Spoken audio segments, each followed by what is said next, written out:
UBC, inspiring Uganda. A new dawn on Behind the Headlines with me, Timothy Nyangweso. Every Wednesday, live in our studios in the heart of Kampala. We have conversations that have analysis, explanation, but not every truth is fact, and not every fact is truth. Every Wednesday, 10 p.m. on your public broadcaster.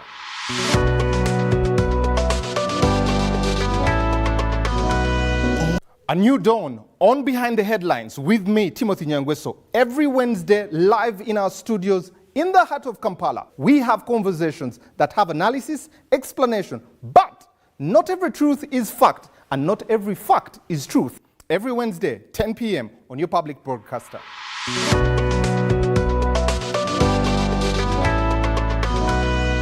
All on your public broadcaster.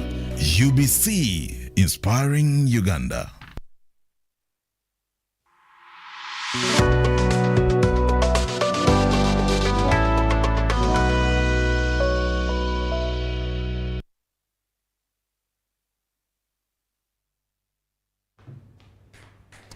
Good evening and welcome to Behind the Headlines. My name is Timothy Nyangweso. What kind of globe do we want to live in? What kind of country should we be expecting to live in? With all the 17 goals that are in the Sustainable Development Goals, how many of them have we been able to achieve? Even as we approach the half mark, we examine these SDGs and we ask ourselves, as a country, how much progress have we made on the 17? The 169 targets that are there for us, how many of them have we achieved? There are in 5 themes there. If you look at people, prosperity, partnerships, peace, and that is where we want to ask the hard questions tonight to find out exactly if we're coming to a summit. The 17th is the SDG day here to be celebrated. If we get into that summit, what does that mean? Do you understand them? Do they make sense to you? Have they been domesticated enough for all of us to apply them in the lives we have here in Uganda? This and more. But let's get this clip and introduce our guests tonight who will be asking the tough questions. I'm excited to bring you yet another exciting episode of your favorite weekly TV program, Behind the Headlines. This week, we are embarking on a journey from the heart of transformation as we delve into the world of Sustainable Development Goals, SDGs. These 17 ambitious goals are humanity's roadmap to a brighter, more sustainable future.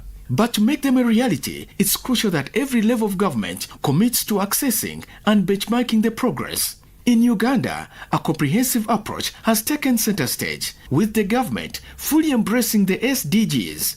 Through planning and modeling, they've pinpointed key accelerators to maximize our investments. Furthermore, they are fine-tuning sectoral and local government plans to ensure inclusivity, a cornerstone of the 2030 agenda. While a recent report from the Office of the Prime Minister commends Uganda's remarkable achievements across all the 17 SDGs, we also acknowledge that there is more to this story. Join us this Wednesday with our esteemed panel. Ms. Susan Ngongi Namondo, UN Coordinator in Uganda. Honorable Justin Kaswe Lumumba, the Minister overseeing the general duties in the Office of the Prime Minister. Honorable Lawrence B. Kasango, MP for Ora County and Chairperson of the Climate Change Committee in Parliament. Mr. Andrew Chambade, a distinguished tax lawyer and a partner at Godena Associates. Last, but not certainly least, our very own Professor Sarah Sali, the Dean of the School of Women and Gender Studies at Makerere University. This is a candid conversation that uncovers the intricacies of the progress and the challenges we face. Behind the Headlines with Timothy Nyangweso on your public broadcaster, UBC, inspiring Uganda. So you have met the panel that is going to be answering us tonight, but you can be part of the show. Go to our YouTube channel, drop your comment there, let us know what you think. Our Twitter handle, hashtag UBC Behind the Headlines. Let us know what you think about the SDGs, or you can text us or WhatsApp us on 0709 60 92 25. Let us know what you think. We'll be getting into some of that feedback later on. But also something concerning. Morocco had an earthquake of 6.8 magnitude. Our prayers go out to them there. 3,000 plus people perished there. We also look at Libya, floods sweeping the country, over 5,000 people perishing there. Palestine and Philippines, and we're very concerned, especially to discuss these development goals in this time. I'll turn to the ladies and gentlemen. You're very welcome. For those that are coming first time here, thank you so much for gracing us with your occasion, and we appreciate that so much. I'll start with you, Madam Resident Coordinator.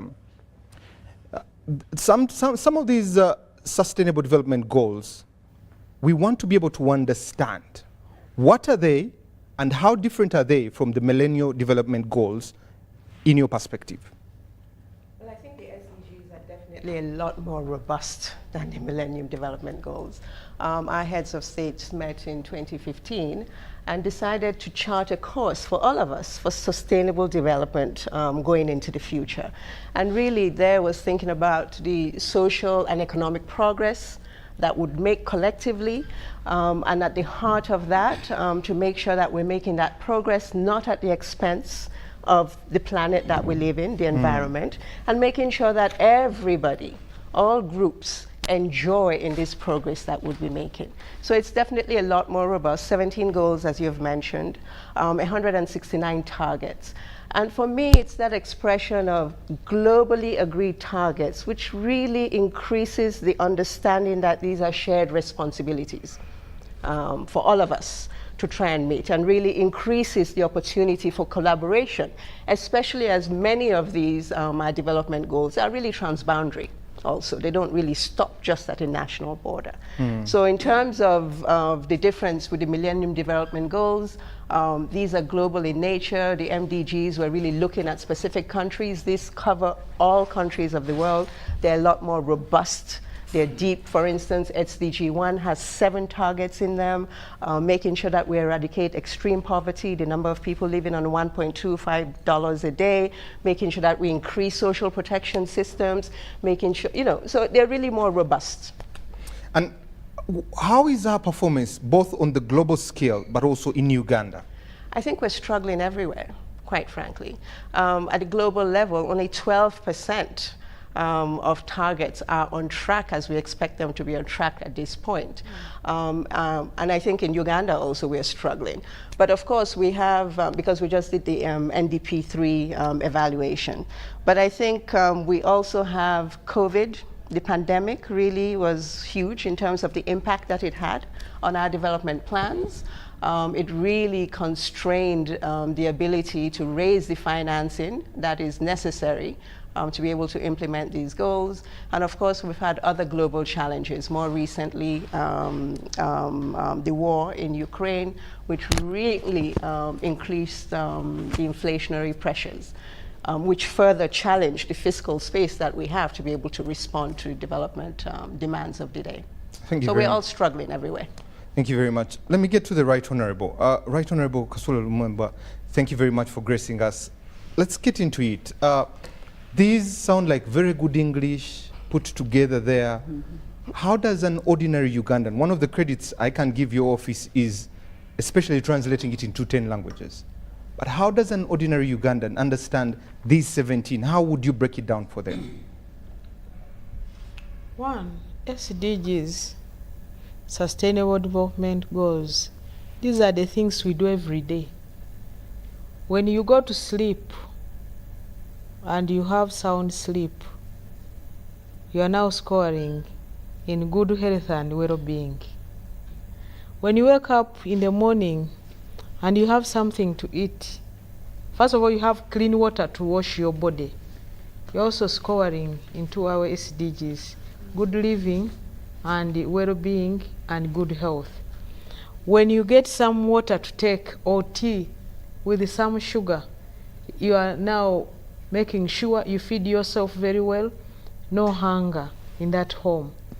When you get a hoe and go to the garden to dig, you are going to work to provide food, you are going to work to provide income to your family, you are going to work to make sure you can take care of yourself and your family.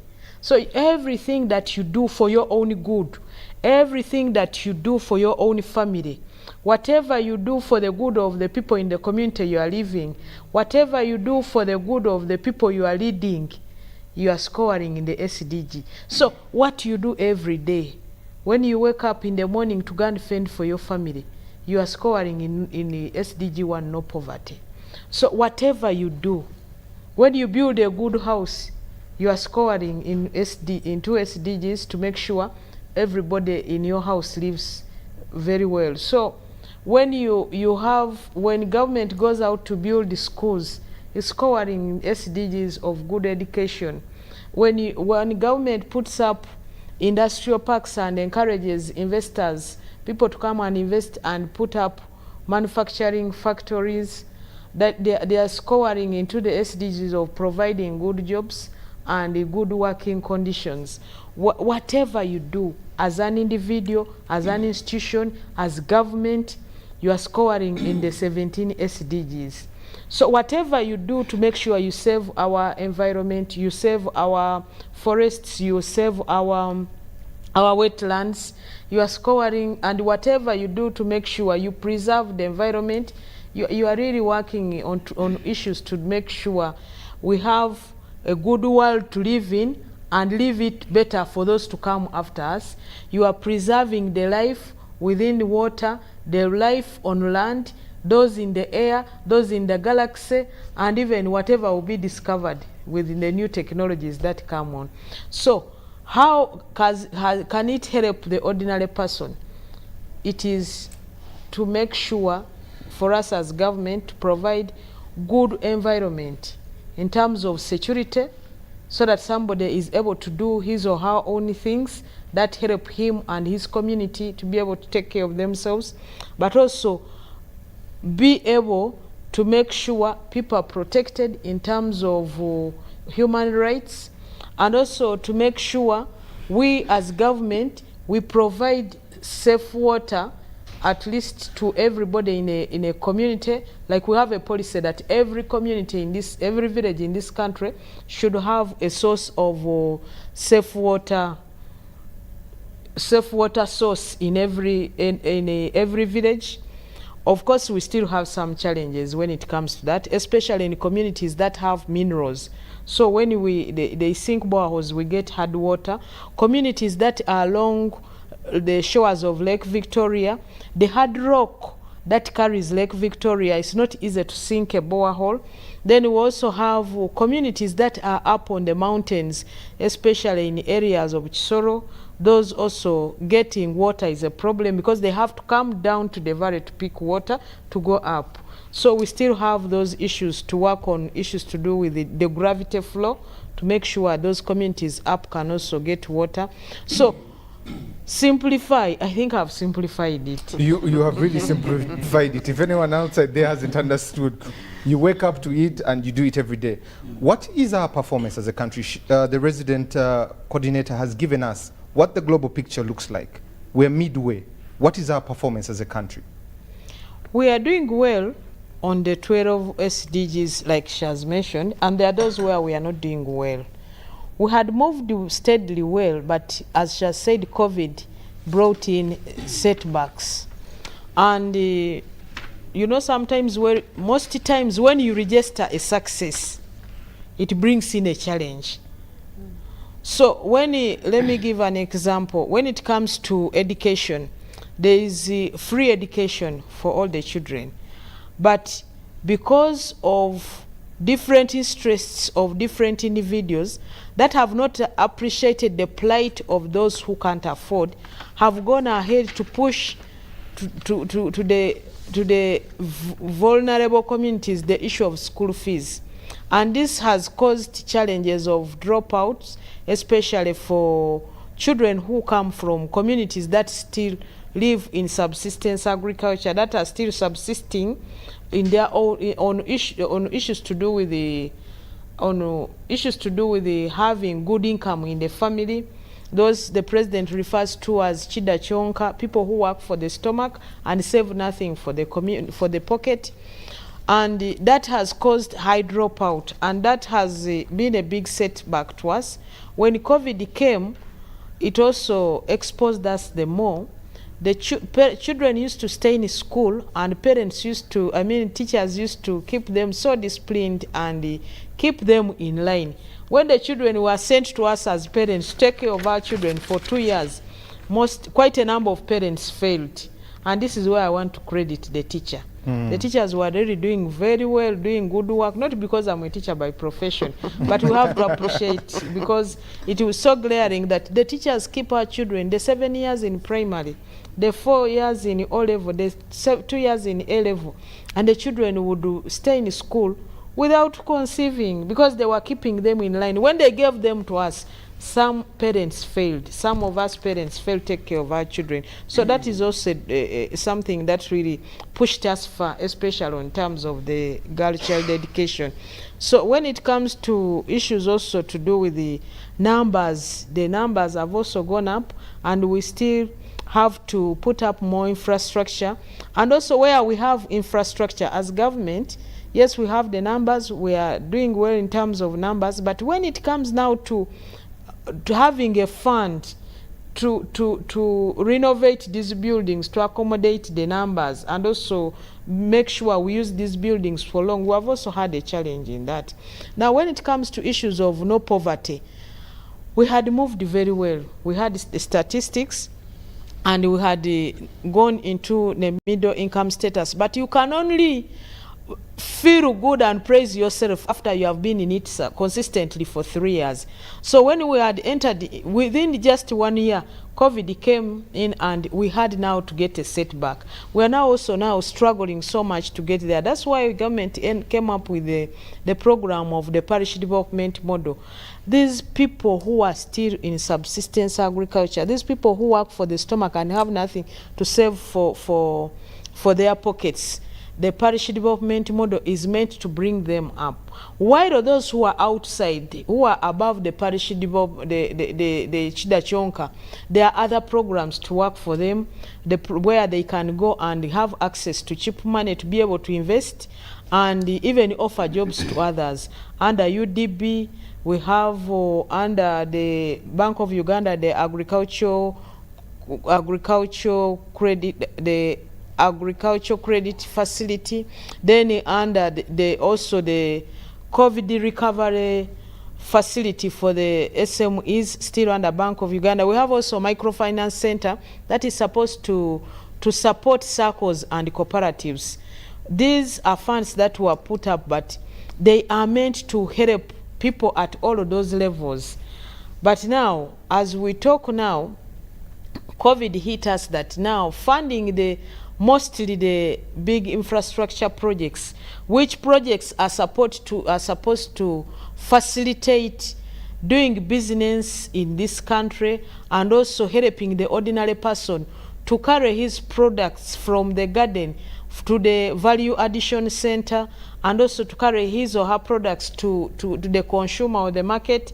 We are not doing so well on issues of facilitating the roads. Yes, the roads we have connecting from one border to another, from one border town to another, say from Busia or Rakaka to Kampala, then to Katuna, to Mpondwe, those to Aliwara market in Arua. Then we are also working on connecting to the lake. Those are working, but now internal roads for our own movements.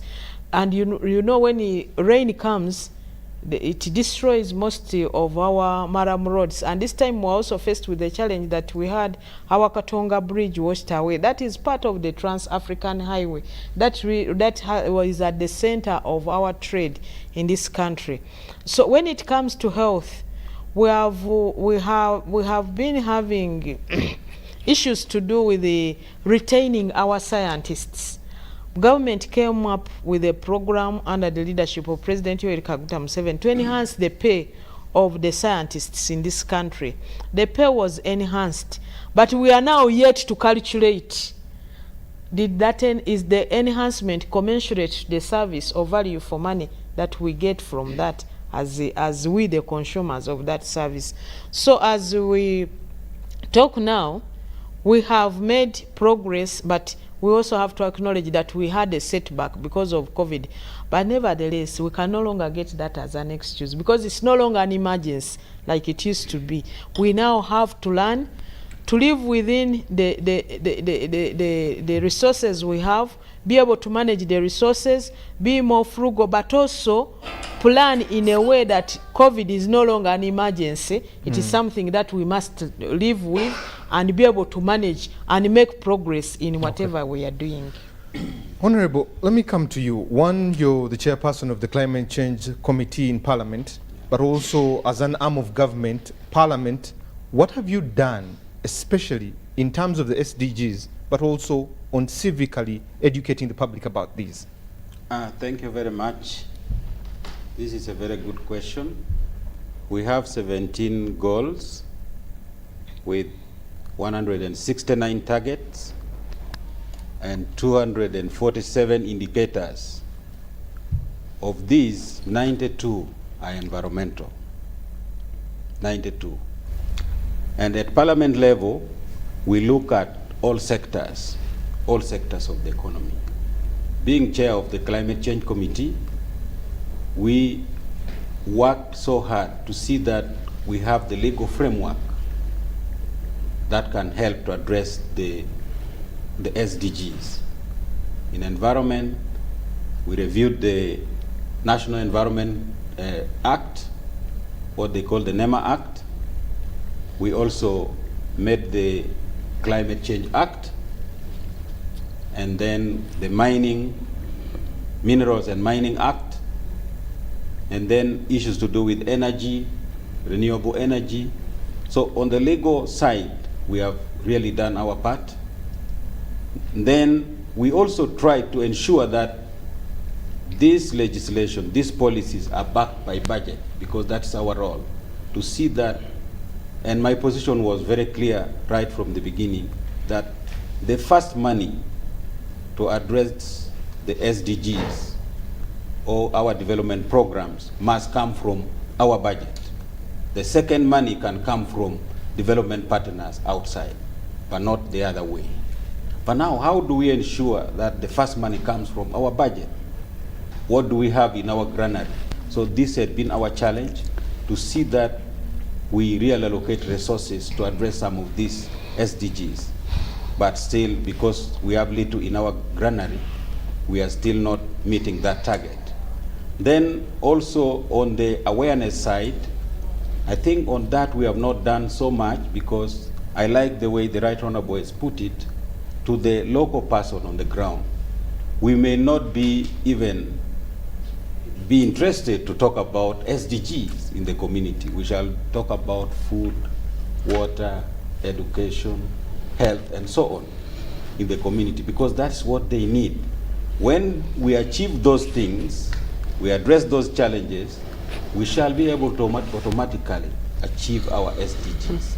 And that's the approach we should be using. We should also simplify the laws we make at the national level, build capacity of the people who are making decisions at the grassroots, like the councillors. You find maybe there is a secretary for production and environment at the district. They are making very important decisions relating to maybe wetlands, charcoal, and so on at the grassroots. So they need this law to be simplified. That's one gap where we still call upon development partners and government to go, so that what is at the national level is translated and understood at the grassroots where decisions are made. And of course, there are so many views of the people. And you know, most of our communities are smallholder farmers community, farming community. And most of these farming communities are living on less favored land. Others are in post-conflict area like the north. Others are in highly populated area. It is also less favored.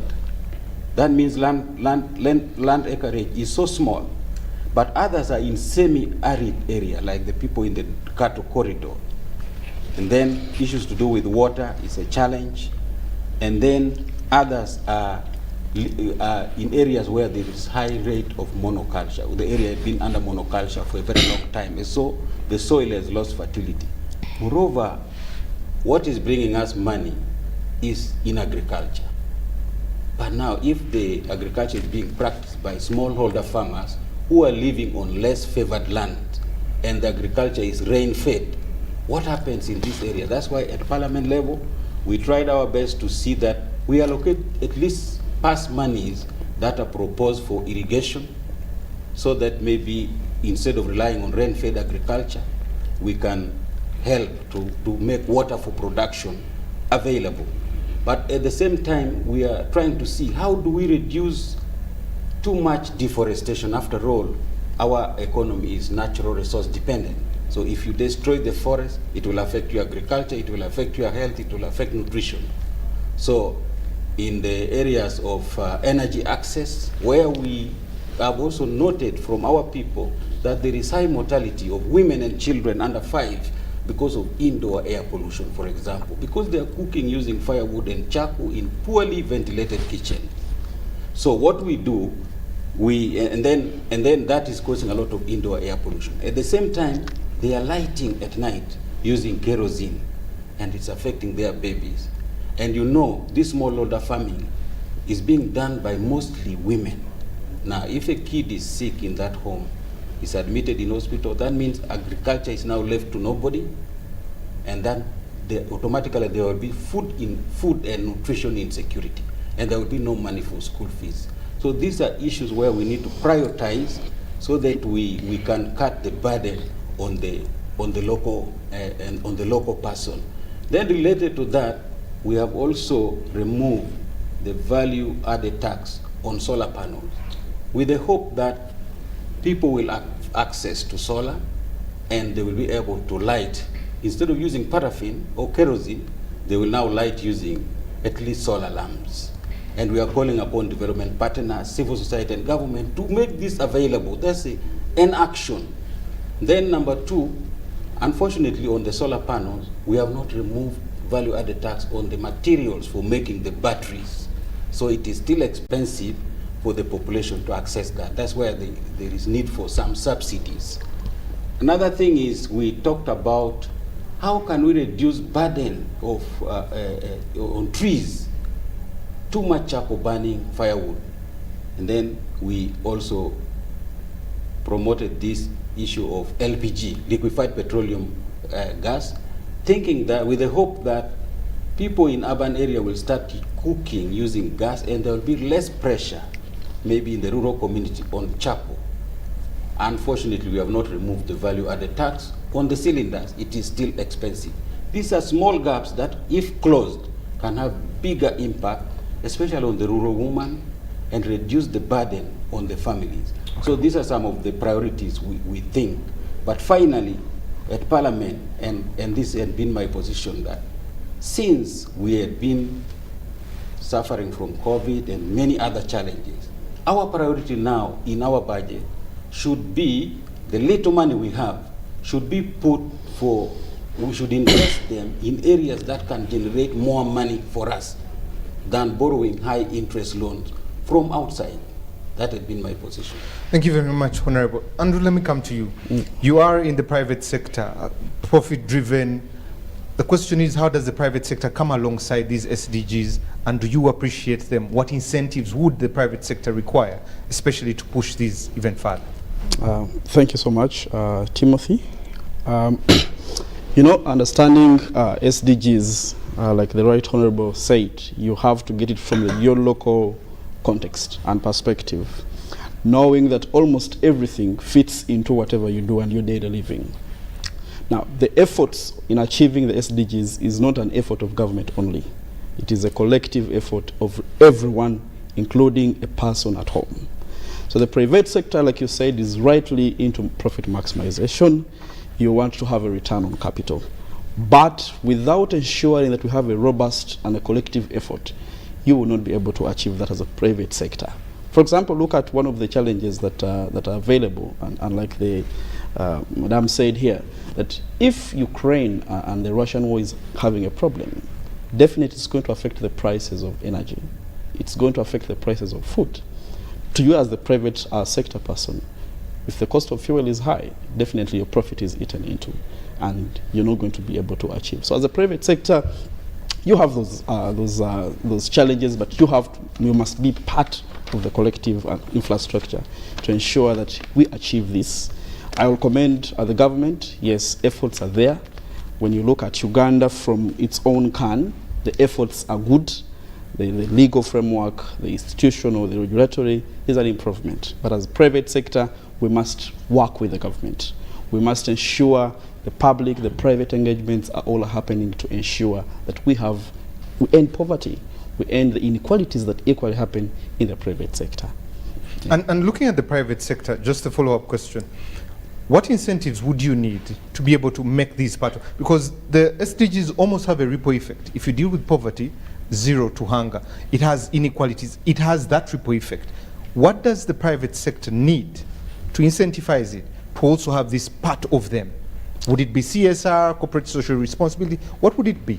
So as a private sector, and Uganda being really a country that is based on the rule of law, you start from the legal framework. You need laws that address the different injustices. You need several amendments. You need to address those laws that address those injustices. You must make sure that at least access to capital is really made very cheap and affordable by everyone. Coming to the taxes, for example, your domestic revenue mobilization strategy must be fitting into what the private sector is looking at. If you make the taxes very expensive, technically means the prices are going to be very expensive, and then the cost of living is going to be very expensive. The little disposable income available to a person in the private sector is also going to be eroded. So you need those strategies as you're looking at the taxes, say the cylinder, taxes on batteries, the taxes on mobile money. You must be able to ensure that you create a balance. As you mobilize the revenue, also look at how the normal person is going to be affected. So the taxes need to be, first of all, the need for revenue mobilization needs to be balanced with the social and economic needs of the society. So that becomes very, very important. But the overall legal framework, the social injustices, looking at the different laws that we have. There are some laws which are so archaic that actually they promote injustices. The gender inequalities that are embedded within the different laws all need to be really handled in order to promote the SDGs. Thank you, Andrew. Yeah. Professor, these sustainable development goals, in your understanding, you are an academic, you have had numerous students there. Do they translate down to an ordinary Ugandan? And how can we domesticate them for us to understand them better? Right Honorable, try to explain when you sleep, well-being. When you wake up and go to the garden, you are improving on chasing poverty. How are we domesticating them? And let's leave the urban. Let's go deep into the rural areas.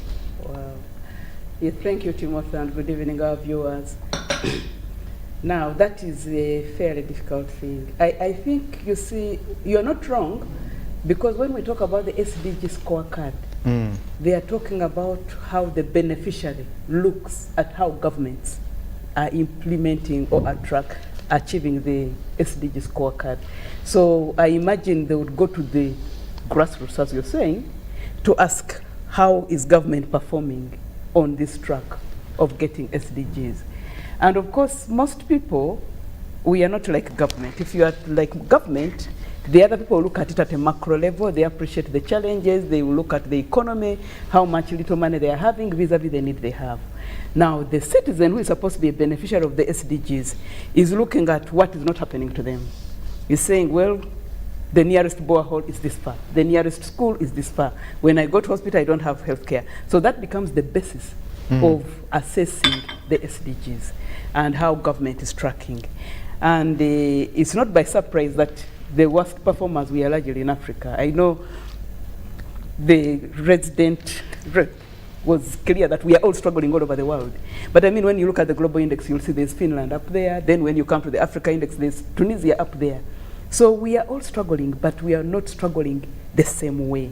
And like as Honorable Lumumba said, Justine, she was clear that whatever we do as SDGs, that is a sign that you did not need to get to the SDG agenda to do those things.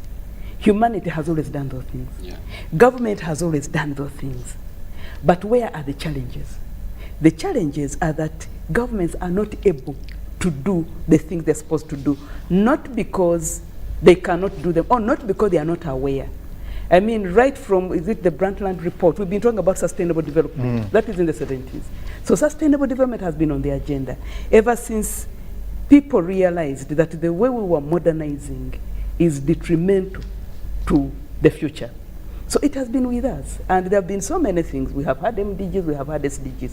So whatever we do, people have always been aware of these things. People know that's bad to pollute. They know that's not good for people not to have healthy environments and all these things. So the SDG framework is an attempt to sort of pitch it at that level and create ownership and say, let us all pull together.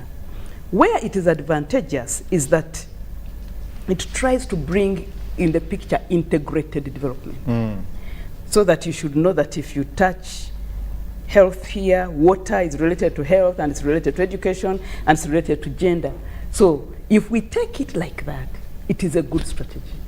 But unfortunately, it has come into a system in many governments where the development is fragmented.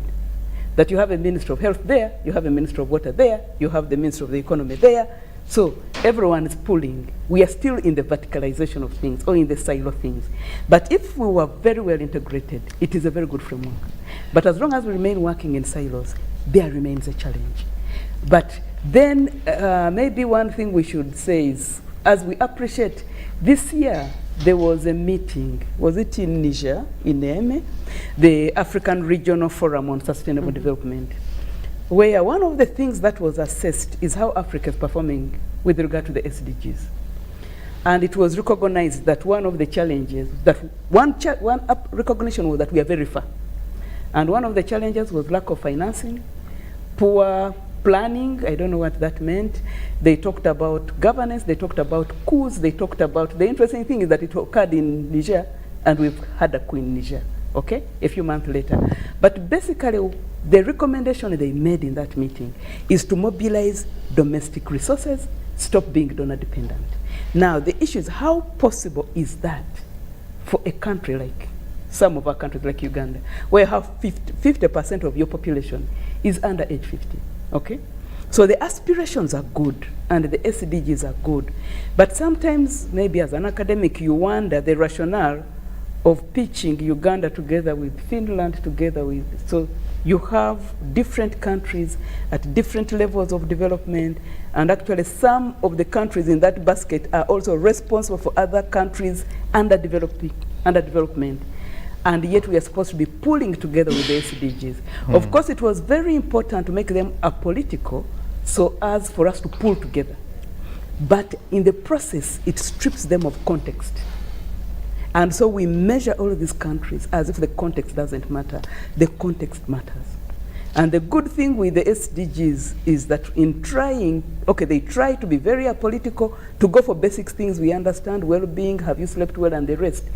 But in reality, you don't have anything on the question of identity, apart from gender identity.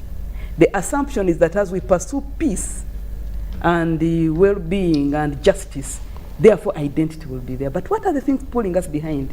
Even when you count where the coups are, it's because this group doesn't feel is well included like the other. So there's gender inclusivity, but the question of other kinds of inclusivities are not addressed within those SDGs. One of the things I work on is identities, but when you go to SDG 17 on identity, it's talking about legal identity and legal registration. So there are many, it is a very good framework to begin with. It is a robust framework, but I think, in short, what I'm saying is we need to pay attention to context. However much you know what you want to know in the SDGs, with a population like Uganda, a very highly dependent population, you will have a challenge. And at the end of the day, while we are saying mobilizing domestic revenue is the best way to go to achieve SDGs, our country may not necessarily realize that because of the nature of the demographics it has. So I think there's a need for a balance as we are assessing, not to make Honorable Lumumba sit back and say, okay, for your country is special. So we can push them. Let us push them to aspire. But let us also remember that the challenge Honorable Justin Lumumba has is different from the challenge her equivalent in Finland has, okay? Because here she's dealing with 50% are 14 years and below, but in the remaining population, you have the very old, but also in the working population, many are not gainfully employed. You have a few in the colleagues' private sector, but the majority are not even there. The majority are in the rural areas. They are trying with PDM, but you see people get PDM money, they go get drunk.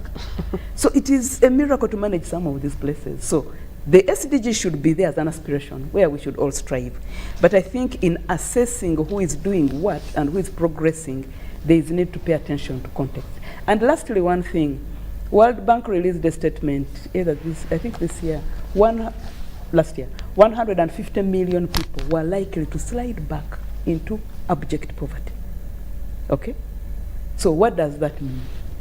It means actually you still have a very big challenge. And I don't think national governments on their own, some national governments can address that, because actually the 150 million people sliding back were mostly in Africa anyway. So we have these challenges, as they talked about, infrastructure needs to be done. But otherwise, the African on the ground, the citizen on the ground, is looking at these SDGs and saying, why don't I have a hospital? Honorable Justin, why don't I have a school? Why don't I have clean air? Why am I using firewood? The environment. So the people will aspire to those because that's what they have been enabled to do. But in reality, the challenges are still many. But also I think one thing that can be used to address that in the PDM, one pillar in the PDM, the seventh one, is about robust data collection. So I imagine if we can achieve that and collect every bit of data from the lowest point, probably it will give us a better picture. Maybe the situation is not as grim as we think. Thank you, Professor. Let me come to Madam Resident Coordinator. She mentions, especially the two, the Right Honorable and the Professor, bring it down to ground, especially what's happening in our areas there. But let me bring it to you, and let's dig into some of these themes. Partnership and collaboration. She talked about Finland and the Right Honorable's challenges that really are different at different levels. There are different interests, different agendas, different interests of different countries. How does partnership and collaboration really happen if you look at the different agendas that globally countries are interested in? How is it supposed to happen?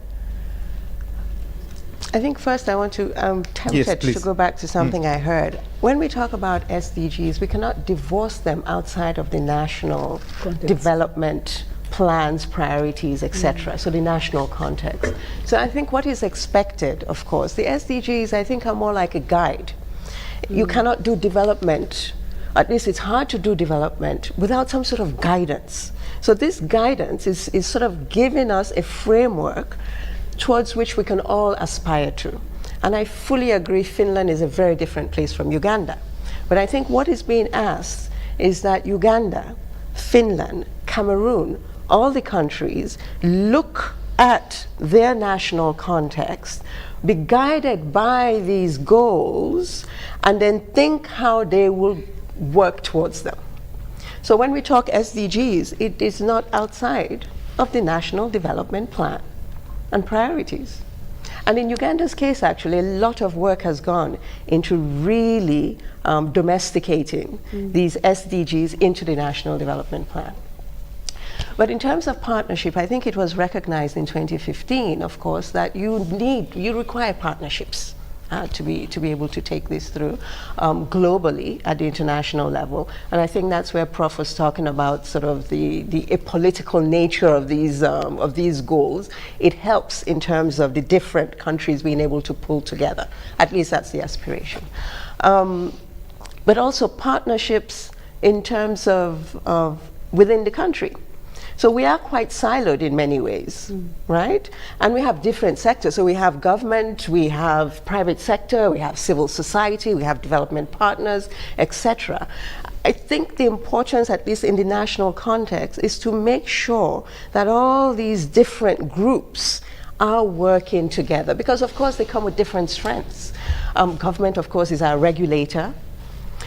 Civil society organizations are supposed to be closest to that man or woman in the furthest reaches of the country. The private sector is supposed to have that entrepreneurial spirit and have some resources and, you know, come with innovations, etc. So development partners have, at least in these areas, a common interest to work with the government and work with our partners towards these goals. So to make sure that we all come together, yeah? And see how we can pull to our strengths to help the achievement of these goals. And of course, internationally, I think what you were sort of alluding to is that, you know, or maybe I'm putting words in your mouth, you know, the geopolitical context right now is strained, and so sometimes, you know, our interests may not be in the same place, or at least it appears it might not be in the same place. But I think first and foremost, the responsibility of pushing that development agenda forward is national. It's government's own responsibility. And then following that, you define your agenda, and then you see which partners are available out there and are willing to support you in the implementation of that agenda. So then government would look for like-minded partners, for partners that are willing to support its own priorities towards its own development goals. And when you look at collaboration, and you mentioned it well, silos, different interests there, is it feasible to be able to have these countries at the same playing field? And you're talking about like-minded partners. Is this feasible? We're not, as Professor so well said, we're not in the same place. We're not all on the same exact ship. You know, it's slightly different. The contexts are different. But I think what it is that we're all heading towards a common place. Mm-hmm. And we're all trying to see how we can marshal our resources to head towards that common place. I think that is definitely feasible. I don't think there's any, we're not saying, what are we not saying? There are some countries in the world that are more advanced in terms of the development goals that we're talking about than other countries. But with the SDGs, these targets are adapted to your national context. And just talking about something that I heard earlier, we are making progress. We are making progress. UBOS just released the UDHS demographic health survey a few days ago. I believe some of the data is already on their website, but I think we need to dig more into that data. But generally, the impression I had was, you know, the numbers show that we're making progress. I think the issue is we're not making as much progress as we want to make. Mm-hmm. We need to make much more progress. And of course, we've had a lot of challenges, globally accepted challenges. But despite these challenges, as the Right Honorable said, is how do we still make progress? And we should be able to make progress. I think in terms of some of the programs that are out there, you know, the national development, very good programs there. But we did not manage to implement some of the modalities that was envisioned, for instance. So for instance, this issue of silos, my understanding is, was nationally discussed a few years ago. So when this current national development plan was being made, they tried to do away with that. We had program working groups that would ensure that the different silos are meeting, are synergizing, and are therefore being able to move better towards results. We did not manage to implement them, but at least the vision is there. So hopefully if we can implement some of these things and improve the way that we work and implement these development plans, we hopefully can achieve better results. We have new programs that have come up, like PDM. Okay, we've had an experimentation of 2 years of implementing it. So perhaps now is that time again to see how we can implement it better, so that it can better reach the results that it's aimed at reaching. Thank you very much. Right Honorable Lumumba, let me come to you and then give us some highlights, because picture looked a little bit gloom here, but let's hear from you on highlights, especially in the area of SDGs. One of the things you mentioned in the SDGs is education, quality of education. There's access of education, but the quality of education. The dropouts, especially if you look at UPE from when it started to now. Give us some highlights and let's touch a bit of that access to education. Before I come to education, as you have asked, I want to let you know that when it comes to SDGs, partnership should not only be looked at the level at the national level and also at the international level. Partnership can also be even at the village level or at the household level. Because if we always look at partnership in terms of money, no, it can also be that I've grown millet in my home. The neighbor has grown cassava. Can we exchange so that I give you cassava, you give me millet, and each of us will have food? That's also part of partnership. Then when also it comes to partnership, we always look at the development partners with the government, but we also there is also partnership with the private sector. The private sector being now like our economy is a private sector-led economy. plays a very big role, and to which the council talked about when he was making his submission. So the partnership with the government and the private sector is very important, and also government providing conducive environment for the private sector to thrive and employ people is very important for us to achieve SDGs. Then there is also partnership with the civil society organizations, and which we have really been working together with civil society organization. This is why I even hold the discussions with the NGOs. How are we treating them, we as government? You know, we've had issues where we have had issues of money coming in. We government don't know much about this. Let's collapse this basket. Let's do this. This has been in.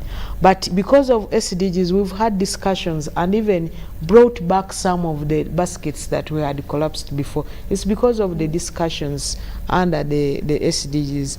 We also have partnership with the church, or what we would call religious institutions. Like, we work with the Interreligious Council. We work with them, and all of this is to do with it's not that we need money from them or they need money from us, but they are in the community. How are they helping us to talk to this ordinary person to understand that when you whatever you are doing in your home, especially in terms of income generation in a home, produce what is for home, but even the very crop you are growing, which is for food, make sure you grow in big quantities so that there is a percentage that comes into your pocket. And based on the size of your land, please grow this much, grow this particular crop so that you are able to have yields. And even when you are growing this particular crop, please use fertilizers. Your land is no longer productive enough. So working on issues of production and productivity and sustainability, with the partnership, we work with everybody. Even when it comes to like here in this country, the church has a lot of land. Church of Uganda has a lot of land. Catholic Church has a lot of land. But you find there are communities in the neighborhood that don't have land. Yet these people have land, and idle land, which they are not using. Also, when the church offers that land to these people to use that land to grow their food and be able even to have something for their pockets, that's also partnership. So partnership is at all levels. And when it comes to issues to do with education, which the doctor is talking about, yes, we are all countries. Finland and Uganda, these are both countries. And these are sovereign states. But when we are talking about education under SDGs, the people in Finland, like I said, they've registered success in this, but it has posed a challenge. So as they work on the challenge, we're also now working to make sure we get where Finland is. Let me give an example. For us, we are struggling to make sure every parish has a primary school, government-aided primary school. But as we struggle on that, the population is going up very fast. And we are splitting the parish in 2 or 3 parishes, meaning the school will go with 1 parish, leaving the other new parish or 2 parishes without a primary school. So we as government of Uganda are struggling to make sure that parish gets also, the parish that has, the new parish which has no primary school also gets a new what? A new primary school. So we must get land, the community must provide land, government must construct classrooms. But remember, in the previous one, we would have constructed classrooms and they were not teachers' houses. We have to go back and build teachers' houses. But equally, this new one, we have put up classrooms, but we must put up new teachers' houses. But at the same time, now that we have created 2 schools, we must look at the payroll. We must increase the staff ceiling. We must provide teachers in the schools and support staff in those schools. Now we are struggling at that level as Uganda. While in Finland, they have the iPad, and they are saying now the program of the children on this iPad, we need to change the program. So we are both struggling in education, but what level are we? But we are all struggling. It is all under education, but we are struggling at different levels. And when it comes to, for us, we are saying let the children have a school in a walkable distance. Those in Finland are saying the train must be available every 5 minutes to take children to school. For us, we are saying walkable distance. For them, they are looking at the time in between the two trains. So yes, we are different levels, but we are all struggling. Because like I said, you register success, it brings in a challenge. Those are the issues that we are faced with.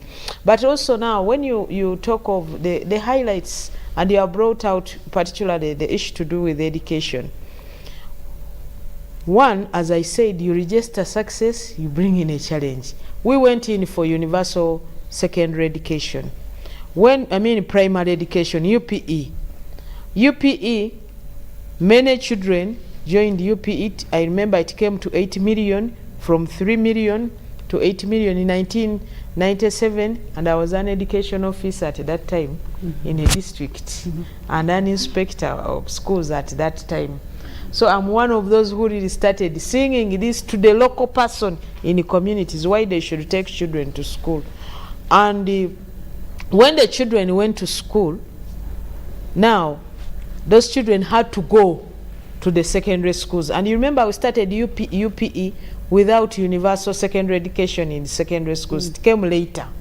So these children, after P7, there were no schools to receive them in the secondary, at the secondary level. So government said we must have now a secondary school per sub-county. But you find in a sub-county, we've had the numbers, we are happy, we are clapping, the children are many from primary going to secondary. Now we have only one secondary school. But in that particular sub-county, we may be having 12 primary schools. So you may find every primary school is sending like 50 students to this one secondary school in that sub-county. The numbers are big.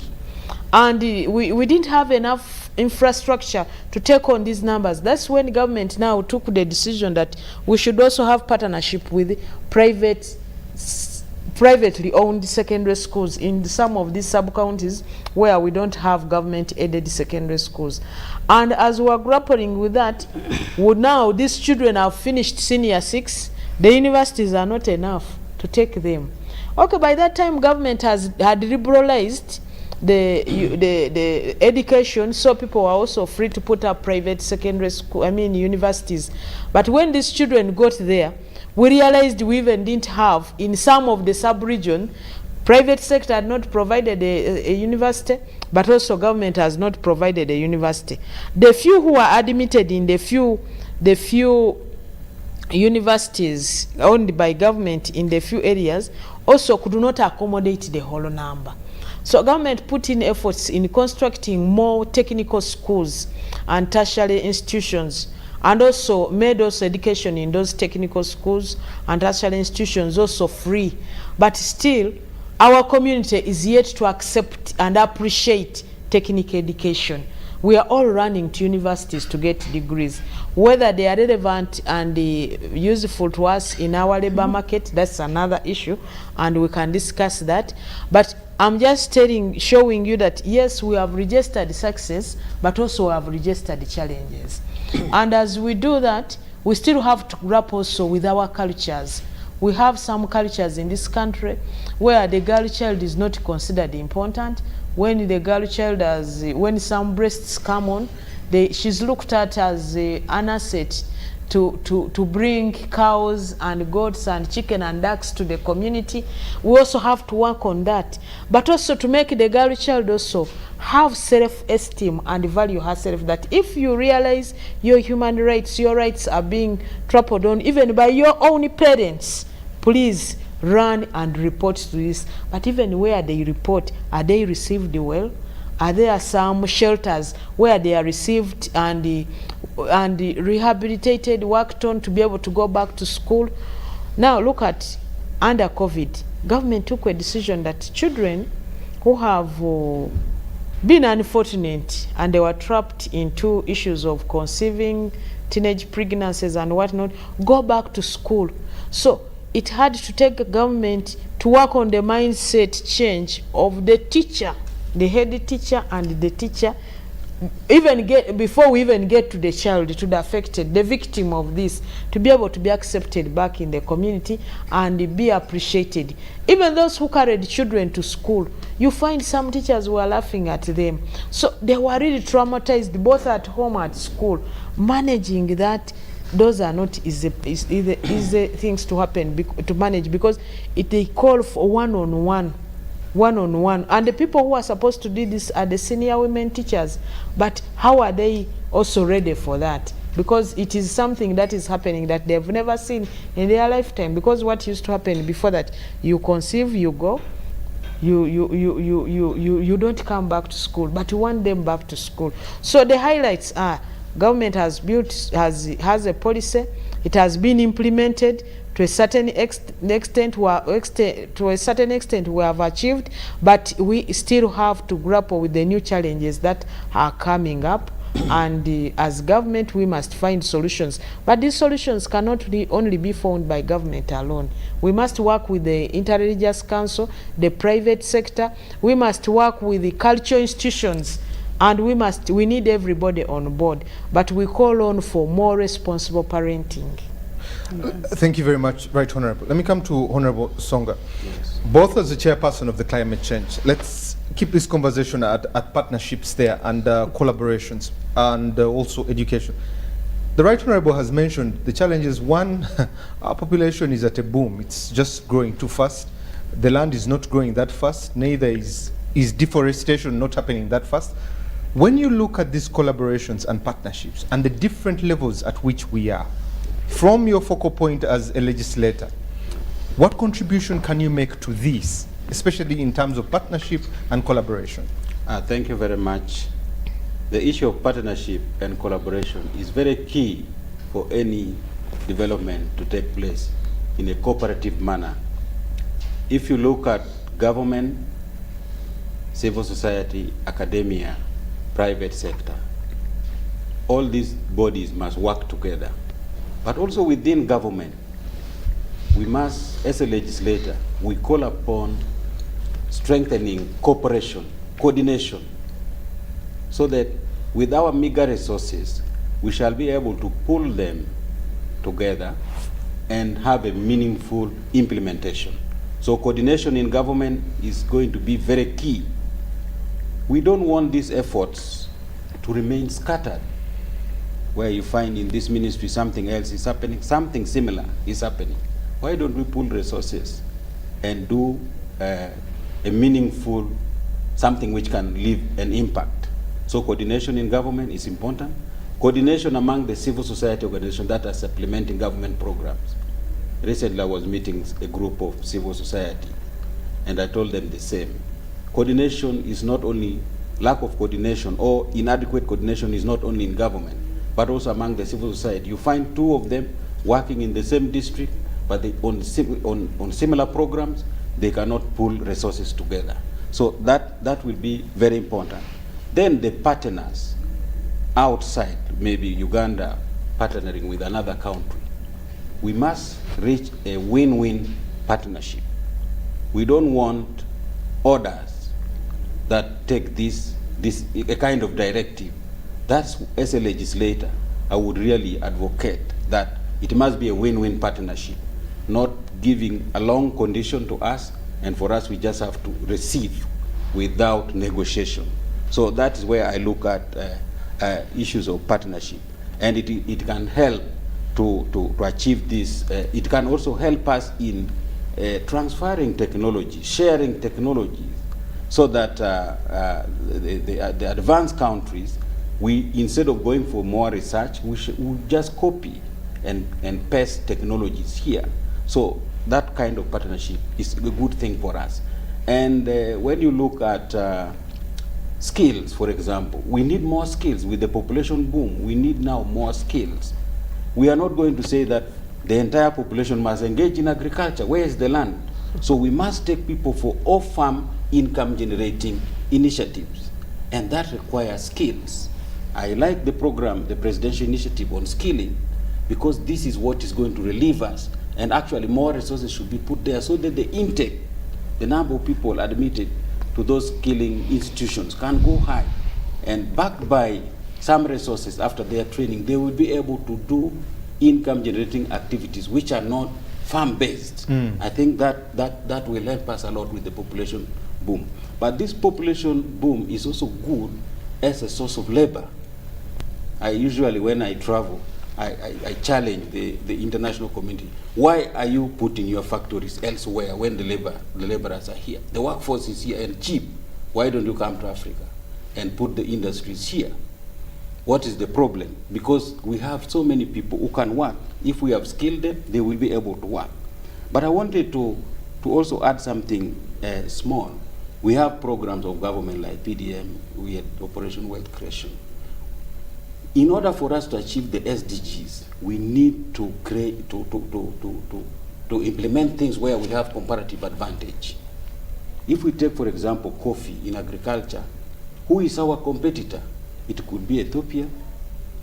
Vietnam is very far with Robusta coffee, on Brazil. So why don't we focus on coffee, tea, some few enterprises, and we create a niche so that they will know that if you need Irish potato in Africa, come to Uganda.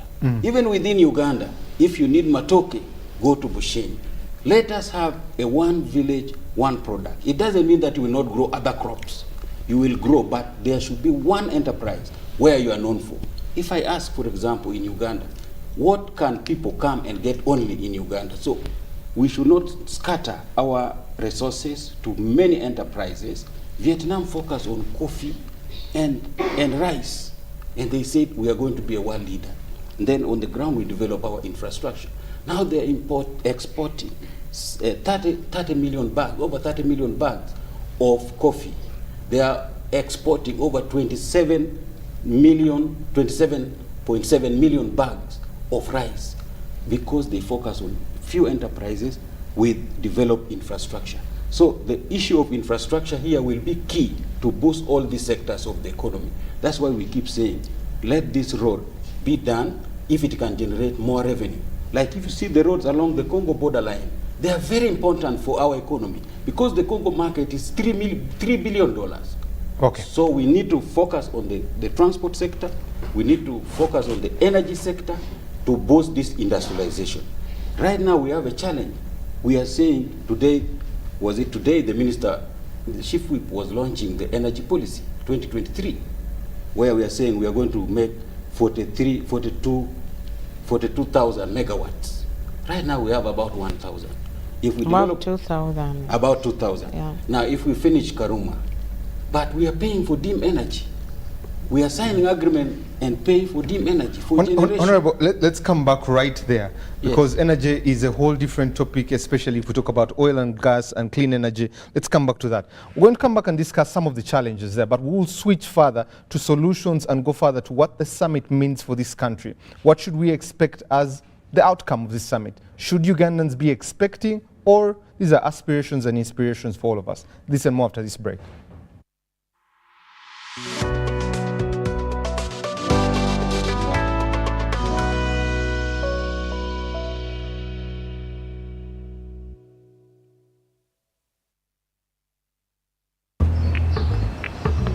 Water, please. Can I pay with Momo? No. Ha. Hey, can I pay with Momo? Ha. Here's our merchant code. Oh, very good. 7 mega? 20. Can I pay with Momo? Unfortunately, no. Ha. Baby, let's go. When paying with MTN Momo comes with more benefits for everyone, it just doesn't make sense not to have it. Hello, I've come for it. Can I pay with Momo? Yes, you can.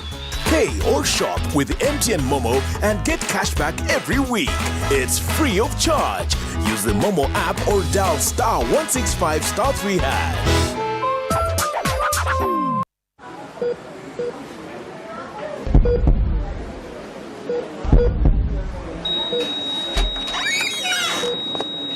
Tata ni Mama Sarah. Wanji? We did all we could. Naye we couldn't save her. I'm sorry. You brought her in very late. Malaria destroyed her organs and reduced her blood levels. She was anemic. You know how dangerous malaria is. I am sorry, but malaria has killed your daughter. Malaria kills more people in Uganda than any other disease. Protect your loved ones from this enemy. Ensure everyone in your family sleeps under a mosquito net every night, whether it's a cold or hot season, to protect them from malaria. In the event that any of your family members shows malaria signs and symptoms, take them to the nearest health center immediately to prevent complications from malaria that could result into death. Together, we can chase malaria out of Uganda. This message is brought to you by the Ministry of Health with support from Global Fund.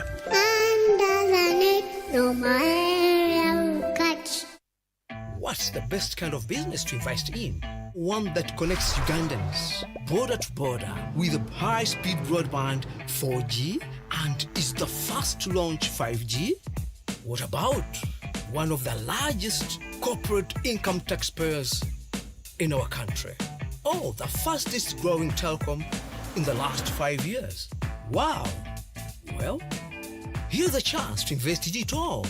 Take part in Airtel's initial public offering today for as little as 100 Ugandan shillings per share.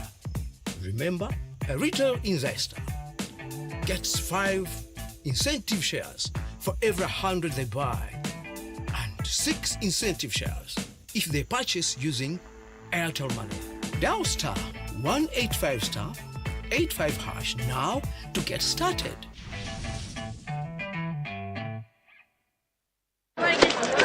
Juko. Yo. Check the shopping, man. What's your secret? Haven't you heard of the Parish Development Model PDM? Yes, I did, but I thought it was just a talk. No, Sebatia. It is real. I and a few friends together formed a circle, accessed money from the PDM, invested in a portrait project, and now things are moving. Juko. I thought I was one of your friends. You are. But you left me behind. I didn't leave you in poverty. What you do, just visit your LC2 chairperson and your parish chief and start the process of economic transformation. Just like that. The Parish Development Model is an initiative from the government of Uganda through the Ministry of Local Government designed to transform all lives of Ugandans for the better. PDM, my parish, my development, my life. Sasura obagula ne MTN Momo olwo tukuddize ssente oleweki eyuge ku MTN Momo pe ogenda kubanga okikwasaganya bulungi nnyo. Olwaleero tugabye piki zaffe ebbiri ezisoose nga tuziwadde ba merchants babiri, mukyala Hadija ku petrol station ya Moka, mwami Charles naye tuva kumuwa piki ye. Kituufu mpangudde ne documents zino nzifunye. I was so surprised when to petrol station nesangawo nga already MTN yatuuse. Kumbe bino ebintu byo bituufu. Era kye tubuulira abantu baffe naddala omuntu yenna alina business nti ssaawa zino tugenda tuva mu mbeera eyo ey'okukwata ssente ez'omu mpeke nti buli omu yenna afune kye tuyita merchant code. Tugenze tusomesa abantu ku mugaso gw'obutakwata ssente ez'obuliwo naye nga bazifunire ku ssimu yaabwe. Beera steady, tugaba pin code yo yo weka. Kozesa Momo app owanyika *155*3#.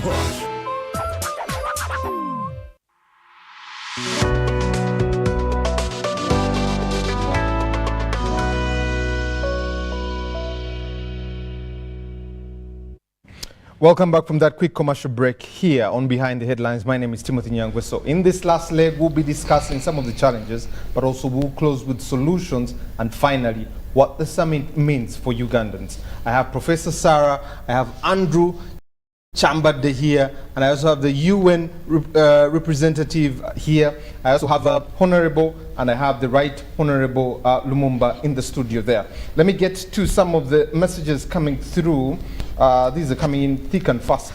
But let me read this one. Uganda is vulnerable to climate change effects as evidenced in the extreme weather patterns already being experienced because of the forest cover. Since 1990, SDGs and agroforestry could be the solution and the silver bullet to combating climate change.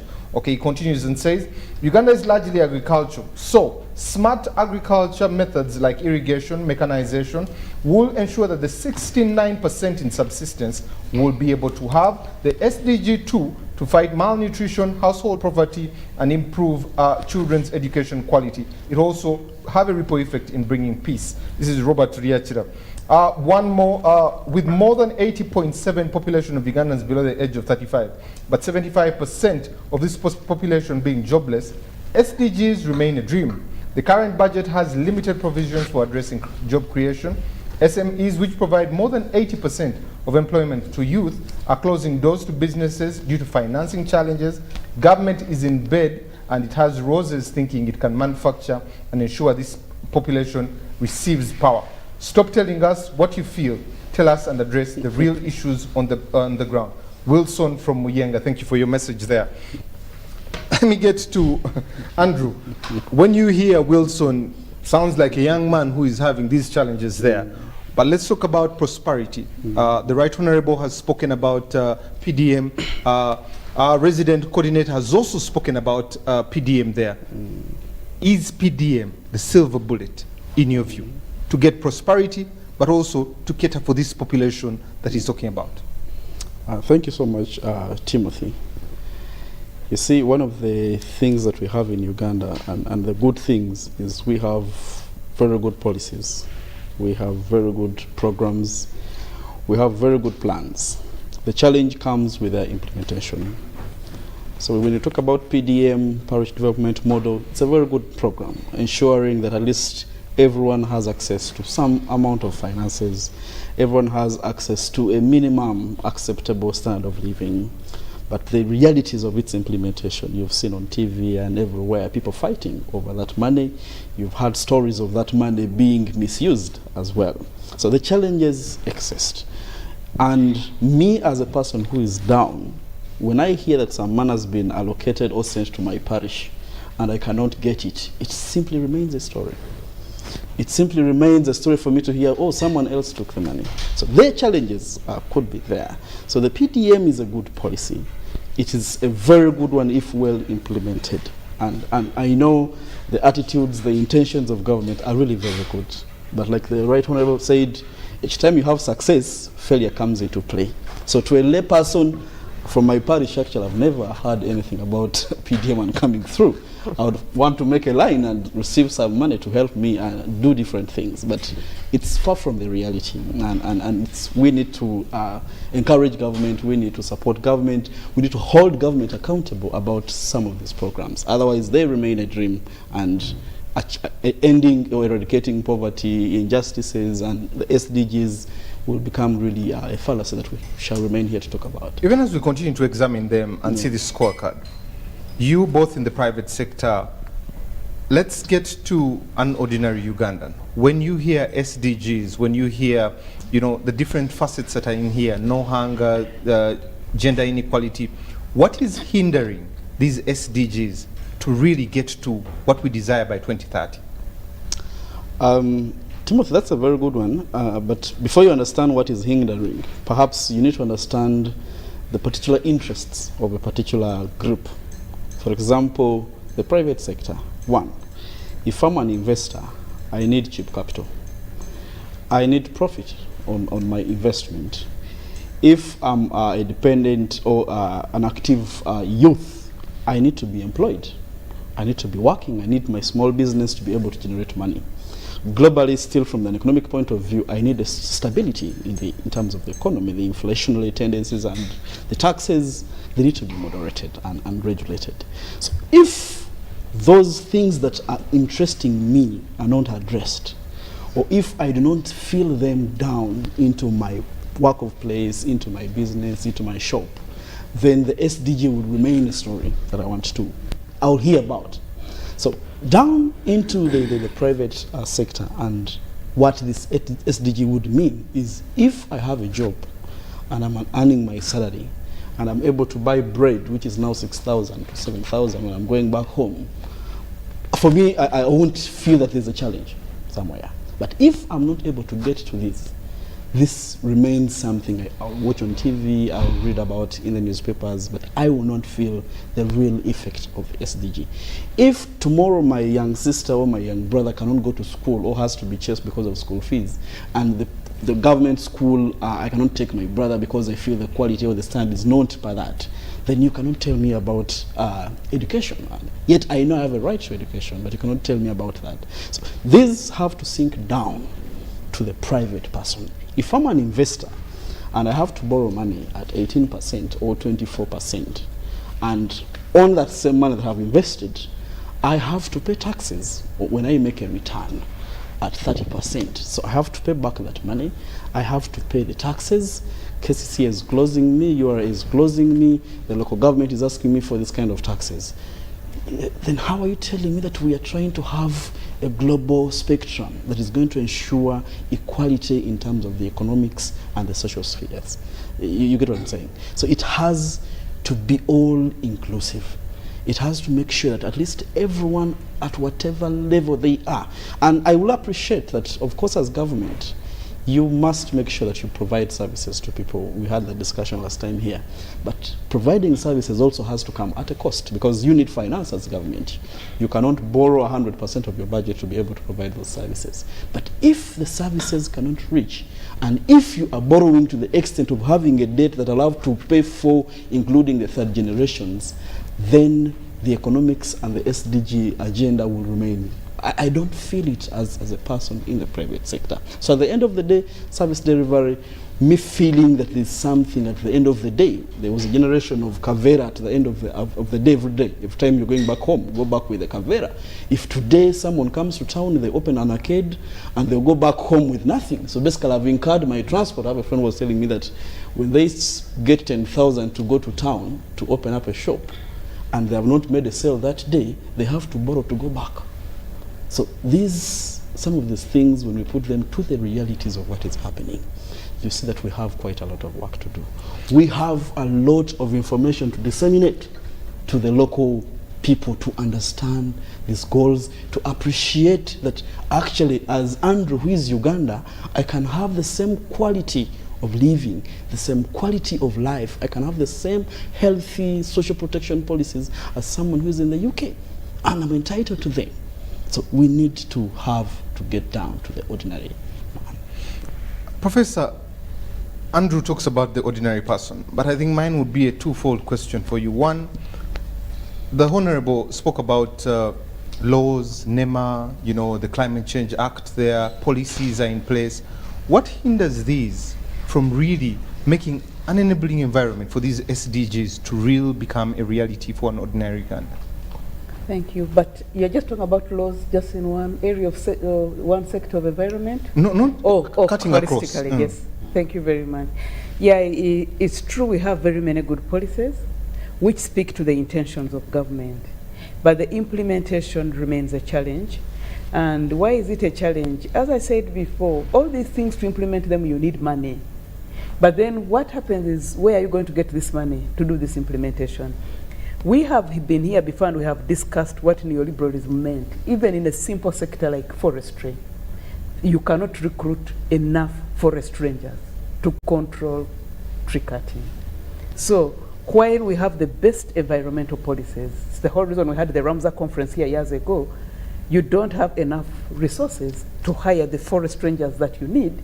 And so the forests have gone from the time we had the Ramsar conference here, around 20 years ago. Then, of course, you want to boost agriculture, but because you don't have enough resources to hire extension workers, everyone is growing everything in any kind of soil. So even the labor does not yield the reward, because there's no extension worker to tell people that in this kind of soil, maybe it is best suited for Irish potatoes and not for sweet potatoes, or it's best suited for potatoes and not for coffee. All people are hearing, and they are hearing this because they listen to radio. They hear that, oh, farmers in this area made produced these tons of coffee and made this amount of shillings. So then everyone goes into that. So the policies are good, But for the policies to be actualized, you need people to be informed and to have the right information.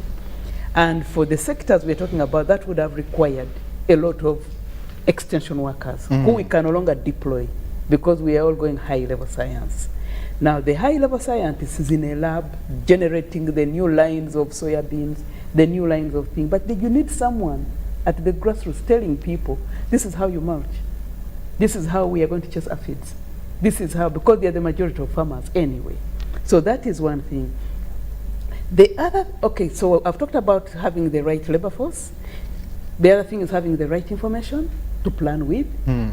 And that's why I said I think pillar number 7 in the PDM is going to help us if it is implemented, so that we have the right information, whether you're talking about population figures at the district, the maternal mortality rate in the whole area, how many people died in this community, and of what things, who is producing what. At the end of the day, like, the lack of useful information is even hindering the right programs like PDM. You see how to access PDM, the local council, is it the chief or the local council chairperson decides, then people have to move to the bank with their documents to verify that they are the rightful owners. Some of them have talked about, we've had even here stories about people going for spending 3 days in a town so as to be able to get that PDM money and then go back home with it. By the time they reach there, half of it has been spent in all manner of things. So having the rightful information would help us to implement those policies. But because we don't have the rightful information, so we work with broad estimates, which is the best way to do statistics if you don't have enough to do nationwide. But I'm hopeful that with the PDM pillar on a data collection at every level, if well implemented, those who are planning will be able to, with a click of a button, know what is going where in terms of production, in terms of fertility, in terms of health, in terms of the rest. Now, the other thing speaks to the transformatory nature. You know, when you look at the goals, there are those of direct deliverables. How many kids do we want in school? How much health do we need? But there are those of a transformatory nature. Things around collaboration, things around justice, but other things around gender. Because these are not things you're going to get just by a click of a button. They require a change of mindset. They require consistent work over the period. And if you resolve some of those, you'll actually resolve many other things. For example, if you resolve the issue of gender equality, you might actually get a benefit of that reflecting in education, reflecting in health, and reflecting maybe in productivity and end of hunger. So I think what you need is you identify what do we need to touch and get the best gains. But right now we have all these things, and that's why I go back to the whole thing of silos, working in silos. I know we have talked about working collaboratively in this country for more than 30 years, okay?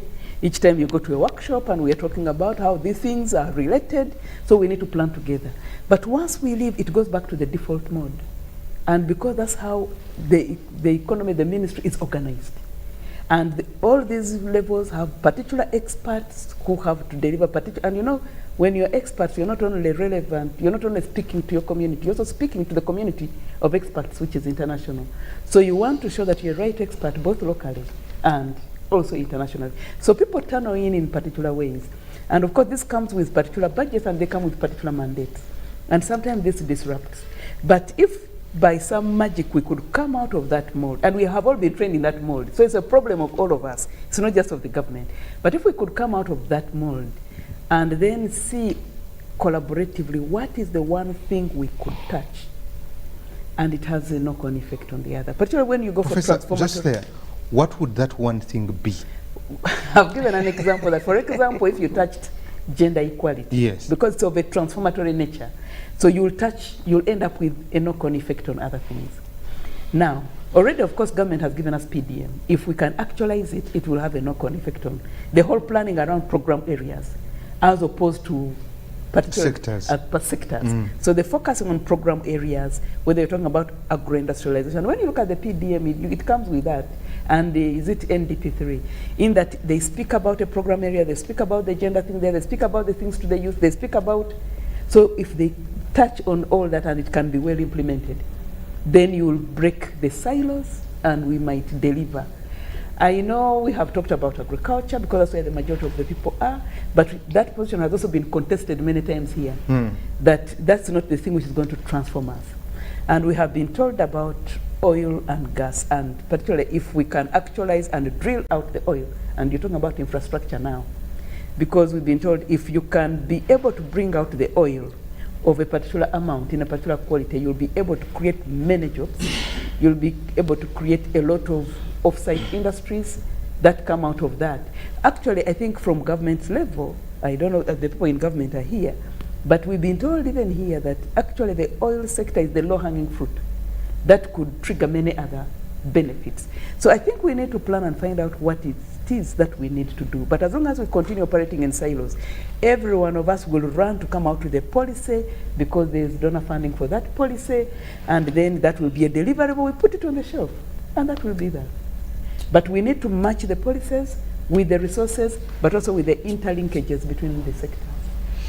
Madam Resident Coordinator, she talks about reflections, ripple effects. Once one area is touched, it has a domino effect on some of those things there.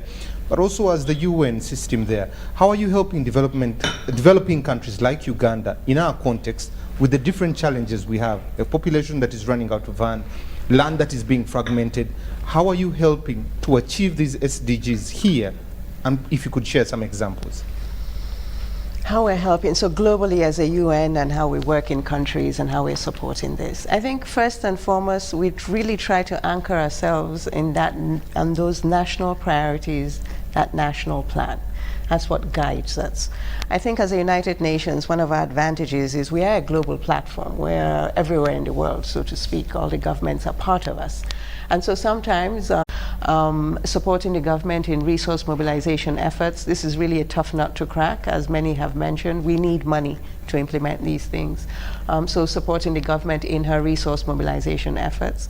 And within that, sometimes monies are channeled through the United Nations, where we could support in terms of specific catalytic areas, mostly as demonstration results that can then be scaled up later by government.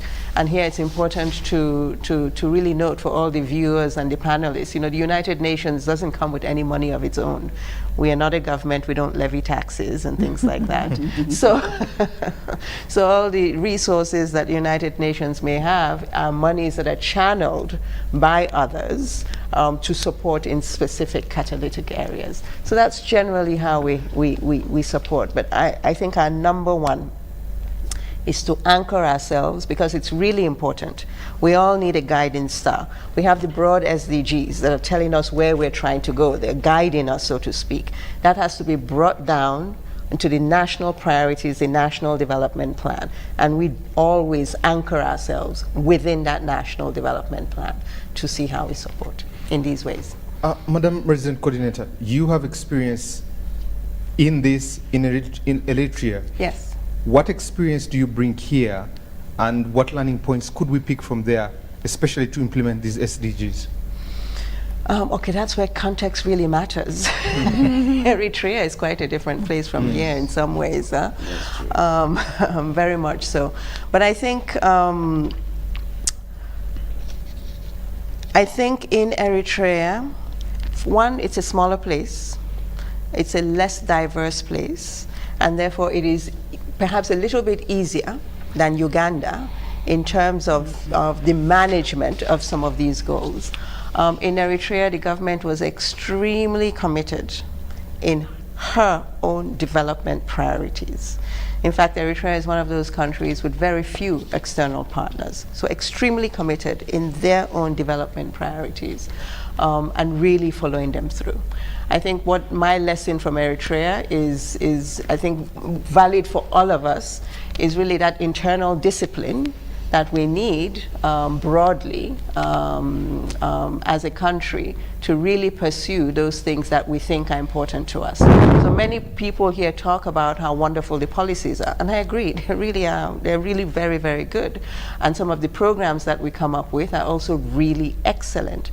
But I think what we need to do is systematically learn from them and systematically interrogate our implementation modalities. We don't talk about implementation modalities enough. We always talk about the results we're trying to meet. We talk about that broad program that would help us get to that result, but we don't talk about how we're going to do it enough. I think that should be interrogated more often. We should be having more discussions and debates about the how to make it work, how we learn from what we have already done, so that we can implement it better. Okay, interesting. Let me come to the Right Honourable. Right Honourable, oil and gas, as Professor said, low-hanging fruit. Everything we've been talking in the last few years is oil and gas, how it's getting there. But emissions are one of the biggest problems that are coming up here.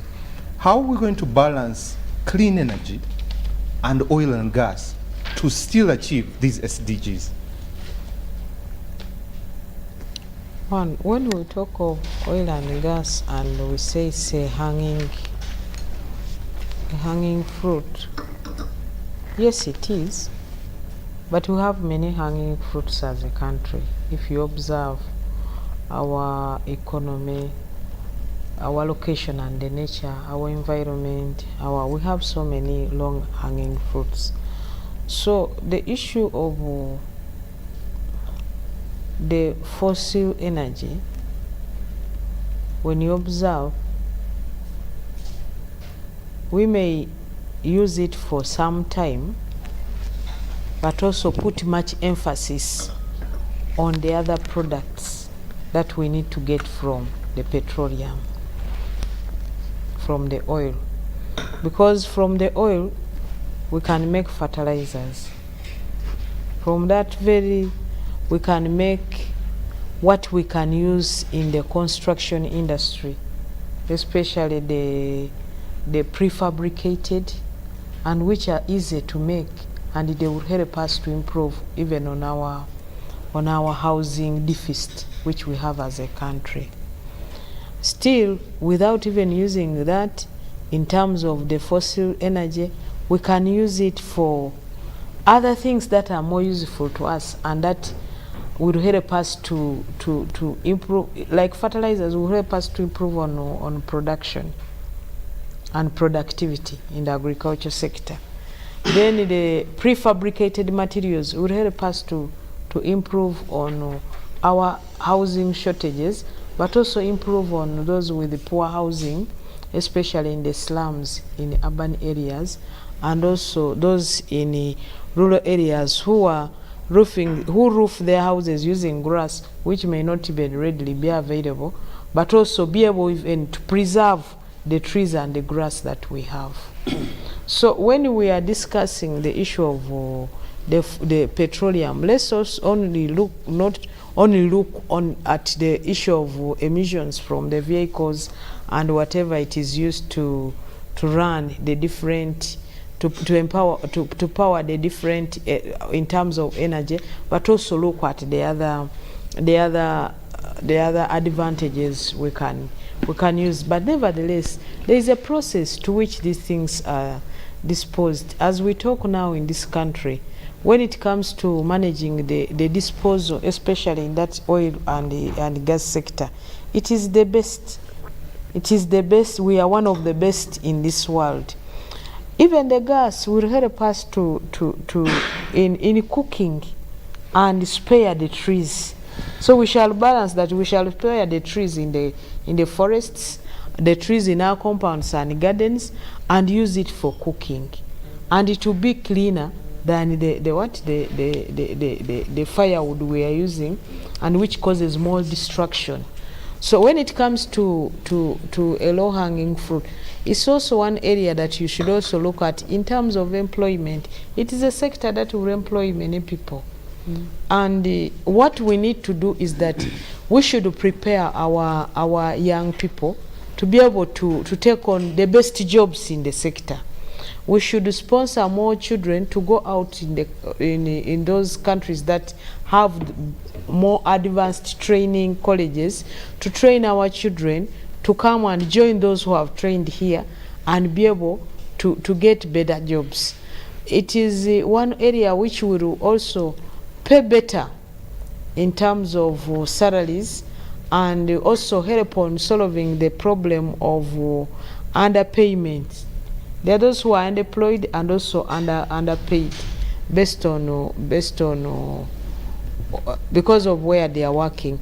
But we also have to do a lot in terms of, yes, capacity building, but also building our private sector to be able to take on some of the big contracts in the sector. The Ministry of Energy has listed, I think, 16 or 18 areas which have been left for only the local companies, local Ugandans. But also what we have to look at, there is this rich investor from out who has come and has registered the company here because he wants to do work here. And he has a local investor or a partner here called Nyangweso. Do we consider that as local or international? And they have the capacity because the investor has brought in the money. How will Andrew be able to access? Is this company at this gauged at the same level and judged the same way? This one with this one which is locally registered here. So these are issues we have to look at. Whatever Ministry of Energy has put aside as for Ugandans, that all that we qualify.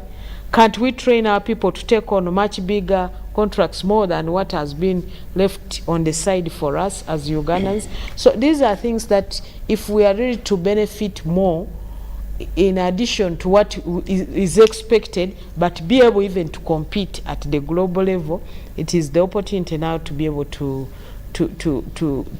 prepare ourselves, and which should be done deliberately by government. We should also look at the advantages that comes with this when it comes to, now let me give an example which one may not have thought of. Government has built and the roads, especially in Bunyoro, in the oil area, and government has to build more roads in the Acholi area, especially in Noya area where the oil exploration has really proved that we have good amounts. But when the government does that, we have the neighboring countries like Congo. Congo wants to trade with us. Now when somebody leaves Congo and enters Uganda through Shakabushenyi and moves all the way to Mbarara, passes through Ntungamo, then Mirama Hills to Rwanda, those could be also opportunities that will come up. But remember, the roads in Bunyoro have improved because of the oil, because we are tapping to this. But there are things that are going to happen that me and you may not have thought of, that the Congolese would prefer now to come and pass in Uganda, go to trade in Burundi, go to trade in Rwanda, go to trade in Tanzania. But while they pass here in Uganda, there are advantages that are accrued from that. So these are things that we must now emphasize. If we are able to see that, how are we preparing our communities along that stretch to be able to take advantage of that? What are they growing that the Congolese can easily buy and go to and carry to Congo? What will the Congolese carry alongside with what he has come with to go and trade with, to carry to Rwanda, to carry to Tanzania, but also carry more things along the way? How do we take advantage in that? How are we preparing our tourism industry to be able to tap into that? So there are things we may think of now, but there are those to come in the future. Okay, thank you very much. Honorable, let me come to you. Yes. 2015, a climate change policy is made. 2021, an act is passed on climate change, you being the chairperson. An undertone has gone through here about financing. As a legislator, financing is one of the biggest problems for climate change and the environment. What are you doing about it? What do we need to do to ensure that these SDGs, or that the people that are coming after us, find a better country? Thank you very much. Access to finance is a global challenge. The UNDP representative talked about that challenge. The UN agencies, they also get their money from the private sector. Now, there is what we call credit rating. When you talk about credit rating of the private sector or of the countries in Africa, you find our scores are very low. And this money has to come from outside. In the area of renewable energy, a lot of money was released by global community for renewable energy. Only 2% reached Africa. Why? It is because of the credit rating. Unless we address that issue of credit rating, where African countries are scoring very low, access to finance will still be a problem to us here. They will release the money, yes, to address climate change and so on, but the money will remain in developed world. But Honorable, That's number one. Can I just give you just a little information at that point? Yes. The challenge is who is determining the carbon rating? Who is the person behind the calculator? No, I'm talking about credit rating. Yes, the credit rating. Who is behind the calculator? So when it comes to money coming in as carbon credit, who is determining? The polluters are the very people who are calculating, and the polluters are the people who are determining. And for them, when they are doing, do they consider the trees you have planted, the forest you have planted, what you are doing as an individual? They always look at what we have as natural. Yeah. But when are they going to factor in the efforts individuals, private sector is putting in to make sure we avoid these problems? Thank you very much. I just wanted Thank to. you very much. I will talk about carbon credit. But at the moment, I was talking about the credit rating of all where to invest, where private sector should put their money. If you know that your record of borrowing is very poor and you don't return the money, nobody will give you that money. And that's what I'm talking about. And these companies that are rating us, including Uganda, there are 3 of them in South Africa. They rate Morocco, South Africa, Botswana high. So where will Uganda get money? This is number one. So we need to address that issue of finance. And so to address that as a legislator, for me I will say, these things are supposed to be done to achieve a common goal, but in the local context of Uganda. Now in the local context, what do we have that we can sell without degrading the environment and get money locally? Number one, someone was talking about the low-hanging fruit of oil and gas. Our oil is estimated to be 6.5 billion barrels. It is very small compared to oil in the South China Sea of 17.7 billion barrels, compared to oil in Kuwait, which is 14.4 billion barrels. Now, our oil is very small. And what is recoverable from our oil is only 1.4 billion barrels. If we sell it, we are only going to get $89.5 billion. The good thing is, like Right Honorable said, the oil sector is coming with some permanent investments, like the roads in the oil regions, and like the airport. These are permanent things that should now be used for other sectors. Then the little oil, the 1.4 we have, should now be used more in the petrochemicals. Like she said, the petrochemical industries will give us better money. But as we talk about fossil fuel, as a country, our contribution to emission of greenhouse gases is only 0.16% as a country. So it is very minimal. So in all our actions we need to do, and this has been my position, here at Africa level, at the international level, we are going to do cost-benefit analysis. For any of our action, if the costs are more than the benefit, we shall not take that action. If the benefits are more than the cost, then we shall go for that action. Now, the money we are spending for importing petroleum products to Uganda is too much. And these petroleum products are coming in trailers, not on standard gauge railway. That means each trailer is polluting. So that's why we are saying, let us have the standard gauge railway so that at least one railway, one train will be polluting. That money, if we are generating our oil products locally here, we shall substitute all that. That's why I go for import substitution. Honorable, another area, just that allow point. me finish. Let's look at the budget 2023-2024.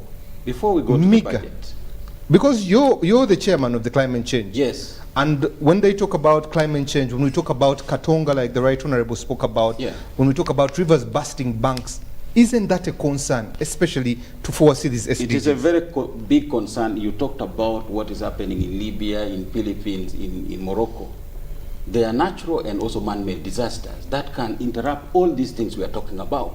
Katonga broke, and what happened to the economy? Just imagine now, with the impact of climate change, if Ginger Bridge, if Ginger hydropower dam is washed away, what happens to the economy? These things are linked. That's why we are saying the issue of disaster risk reduction is a very key area. The issue of climate change is a very key area. You see the floods in Libya.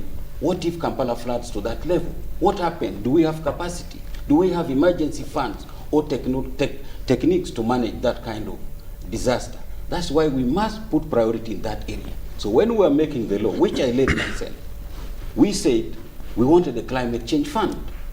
But Minister of Finance said, no, we cannot have climate change fund because we have so many funds here. The management is becoming complex. We have youth fund, women fund, and so on. But tactfully, we created one thing. We say now we are going to do two things. One, we are going to provide for a certificate in the law that no budget of any government, MDAs, should pass on the floor of Parliament unless there is substantial amount of money backed by a certificate that it will be used for addressing climate change. There are 15 parameters to analyze to know whether it is substantial or not. In the last budget, in this budget, only 3 parameters were analyzed. That's why I'm calling upon academia and private sector, help us. Because the period between the budget framework papers, when it is brought on the floor of Parliament, it is so small, and you have to analyze that quickly so that all the 15 parameters are analyzed, and NPA and Minister of Water and Environment will be in position to say there is substantial amount of money put in Minister of Works to address climate change. So we have provided for the certificate in the law. In this budget, only 3 parameters were analyzed. Don't be surprised to see the minister who came and laid the certificate on the floor of Parliament will come back and say there's not enough money.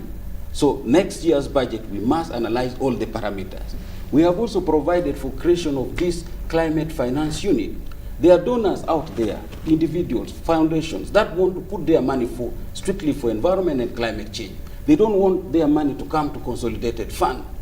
That's why the finance unit will be able to get that kind of resources that will help for environmental restoration. And lastly, I was on the point of another low-hanging fruit, which we are leaving. Minerals. Oil is nothing. Minerals. The minerals we have, if we can do it, we have already made the law. If we can do it in a sustainable manner, all the minerals needed in the world for decarbonization, that's why you see problem in Congo, Nigeria, and so on, is because these big powers, now they want to get those minerals that are going to be used for decarbonization, nickel, cobalt, and so on, and hydrogen.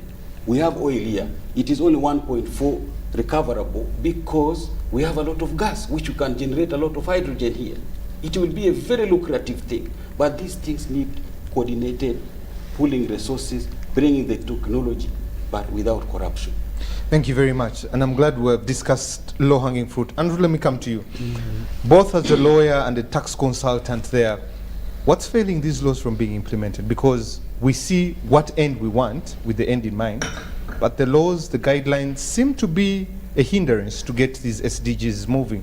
But finally also, as private sector, how do you cover the gap of the finances that is missing, especially as Honorable has said? Okay, thank you so much, Timothy. You see, when you come up with a law, it just doesn't operate in a vacuum. You need, one, the political will to implement that law. You also need the persons who are subject to such laws to be willing and comply with the law. One, you need to have the public trust into whatever you're implementing. So if you have a climate law, we must all be on board and recognize that pollution is bad, recognize that floods, if Katonga is off, it's affecting all of us. So the political will must be there, and everyone must feel that the laws are not just imposed for the sake of imposition of the laws, but they are laws which are helping all of us. When you have strategies, when you have regulations, they should be practical to the extent of benefiting everyone. So the politics around the implementation, but also that lack of the public trust. sometimes I call it the breach of the social contract, sometimes has an effect in terms of the impact of such laws. So when it comes to the financing from the private sector, we have a challenge that as government or as stakeholders, we always think that revenue or financing of a budget must come from taxes, non-tax revenues, concessionally and non-concessionally debt, grants. I think we need to think beyond that. There are so other ways which are now the modern ways of financing the different government projects or the different activities. Give us examples. Let us think about, recently we have the Public-Private Partnership Act. So the public-private partnerships are going to be very, very important. And when you look at the numbers within the East African region, we are doing well. About, I think statistics from WOBOS, 53 projects have been implemented through that. And about $5 billion have been invested because of those arrangements. Now, such an investment or such a partnership will mean that one, money is coming in. You have disposable income moving. Employment is happening. Infrastructures are all being improved. So we need to think of other ways like the public-private partnerships. We have, I'm happy the government has come up with an infrastructure bond policy now that the president always sings about infrastructure, the roads and all that. Today, if this policy is implemented as it is good on paper, the government is able to get some money from the private sector to the extent of 25 years at some minimal interest rate and is able to invest specifically into infrastructural projects that will aid the different SDGs. So we have to think about the different and modern ways of making sure we have the FDIs, the foreign direct investment, make the environment very conducive, make the economics of the country very practical. If I'm an investor and I have to bring money into your country, the question is, what are you giving me in return? What am I benefiting? So we have those other mechanisms of financing these SDGs, and we must embrace them.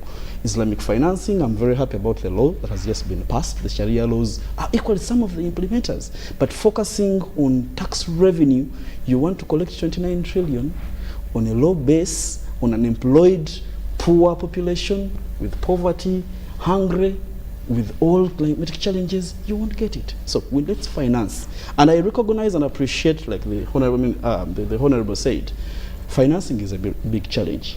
I remember when you look at the global spectrum, the members of the UN had committed to invest or to contribute some money. The developed countries had committed to invest about $100 billion towards the climate fund. Yes. But I'll tell you, one of the challenges is nothing was really invested into that fund. So it means whoever has to tap from that fund, like my brother, the Honorable MP, is not able to push what he wants to do to push it. So the Minister of Finance, if you say you have a climate fund, you have a women's fund, how do I manage those funds? Or where do I get money to get? So let us think beyond the traditional ways of raising this capital. Let us come up with different ways. The pension funds have been very productive. Let us not rush to tax them. When someone is speaking money, let us not rush. Let us make sure that we use these funds as additions, as supplements to getting cheap capital in order to finance these SDGs. Thank you very much. Professor, the themes are peace, people, prosperity, planet, and partnerships. Where should our focus be to have a domino effect, especially with these SDGs? Well, as I said before, I think the SDGs are achieve their results best if they are taken holistically together. And that's why I talked about there are those which produce direct tangibles you can measure, but there are also those which produce the transformatory effect. Gender equality, reduced inequalities, peace, justice, and whatever it is, then the partnership for the SDGs. These are very important because they are going to change our mindset. By the most of the challenges we have in other places is because of the way we think, and that has caught up with the context in which we find ourselves. And so if we focus on those, that will go a long way. And that's why I am happy with the summit that's going to happen. Because this summit is going to, it's a midpoint SDGs assessment or review, is going to look at the progress made and the challenges, okay? And it's going to be a very highly political panel. It's not for small people like us, but she will attend because she's not in our league, she's above there. So I imagine at this summit, there are going to be all the world leaders, the political leaders who are mandated with delivering the goals. They are going to discuss their challenges. And they're going, I imagine as they discuss the challenges, they're also going to have an opportunity to find out what is the one thing, realizing that we cannot achieve the 17, but where can we get the most ripple effect, the most domino effect, as you call it. And that is one. But I also think as we are pushing for SDGs, first of all, I think the SDGs, as I said, was a good framework. We work with it. Or to enable us to have the gains we want. We shouldn't just look at the SDG framework and UN. There are also other things within our ecosystem, whether you're talking about AU, whether you're talking about the EU, whether you're talking about, and now this is where the contextualization is even enabled more. Like if Finland doesn't have issues of coups, but Africa will have issues of coups, how does AU reflect on what coups mean for the actualization of safe drinking water, good health, good education, which is part really of the whatever. And there are things like the Africa Free Trade Continental Area, Africa, we call it Africa, but it's provision that you must provide, you must have local content. So if countries got serious about that and pushed for growth of their own economies with the view of local content, so as to participate, that will in a way resolve some of the SDGs of no poverty, no unemployment, zero unemployment, and all those kinds of things. So I think it is important we focus on the SDG framework, but also we focus on the other enabling things that are there in the society. I mean, in Uganda, it could be the parish development model, but it could, which is also informed by SDGs, but it could be even political manifestos, even AU manifestos. As they said, this partnership and collaboration for SDGs, who has something to bring on the table?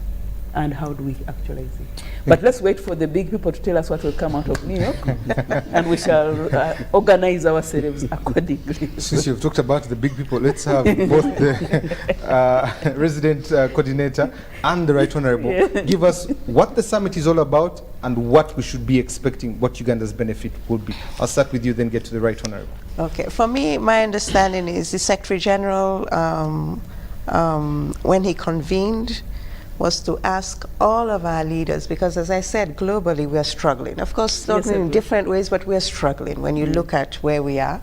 And so to call all of our leaders, and really the ask is, how are we going to accelerate development progress? So the expectation is all of our delegations will go to New York to talk about how they're going to accelerate development progress. And one of the outcomes that I really see, both at the global level and at the national level, I think at the national level is what we will be doing in terms of implementing that which the government commits will be its rescue plan, so to speak. So they will bring that back to us, and then we will rally around as all and sundry development partners, population, etc., to see how we can actualize that. And I really hope we interrogate the issue of implementation modalities, because that seems to be a shortfall. But at the global level, what I hope to see actually is a reinvigorated partnership. So we talked about partnership earlier, but I believe there are countries, there are institutions that are deeply committed to development. So we're not just committed to our own development. Many others are committed to development broadly. And I hope that will reinvigorate that, because the world is interconnected nowadays. If we don't do well in Uganda or Eritrea or Cameroon or wherever, that doesn't just stay within our national border. It impacts the rest of the world. If we cannot manage Ebola in Uganda, well, you know, Finland, that we keep mentioning on this talk show, also gets impacted somehow.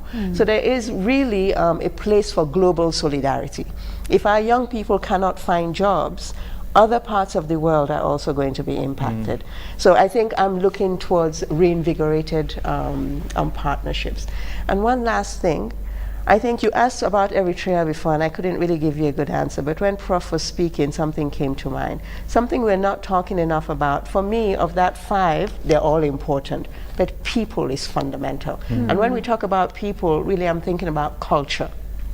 So one of the things I saw in Eritrea was really a very clear sense of a disciplined society that is deeply rooted in its culture.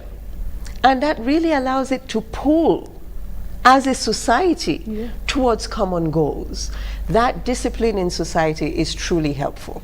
And if we could find ways of inculcating that more, I think that would be helpful.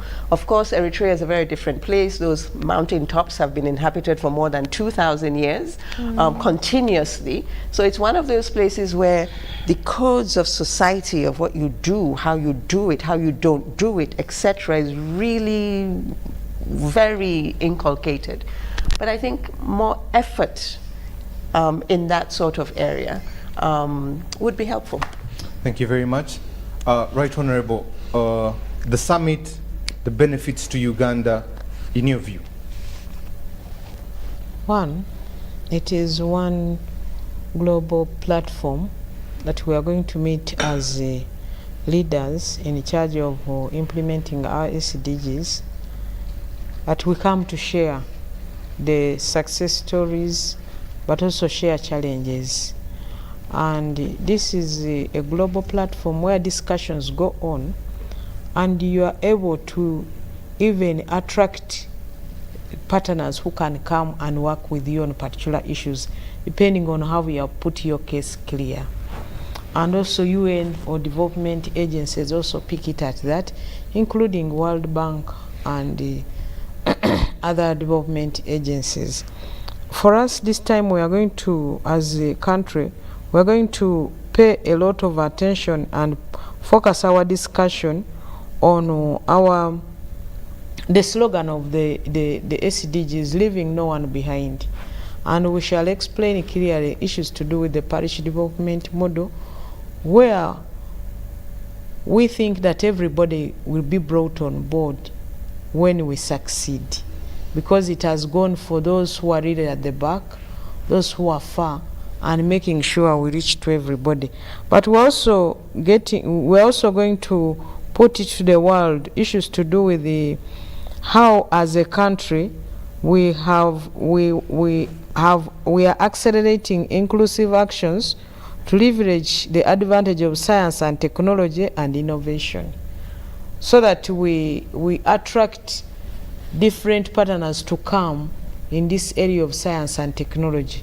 When we talk of science and technology, we need to improve on our curriculum and be able to compete in the on the global market on issues to do with science and technology.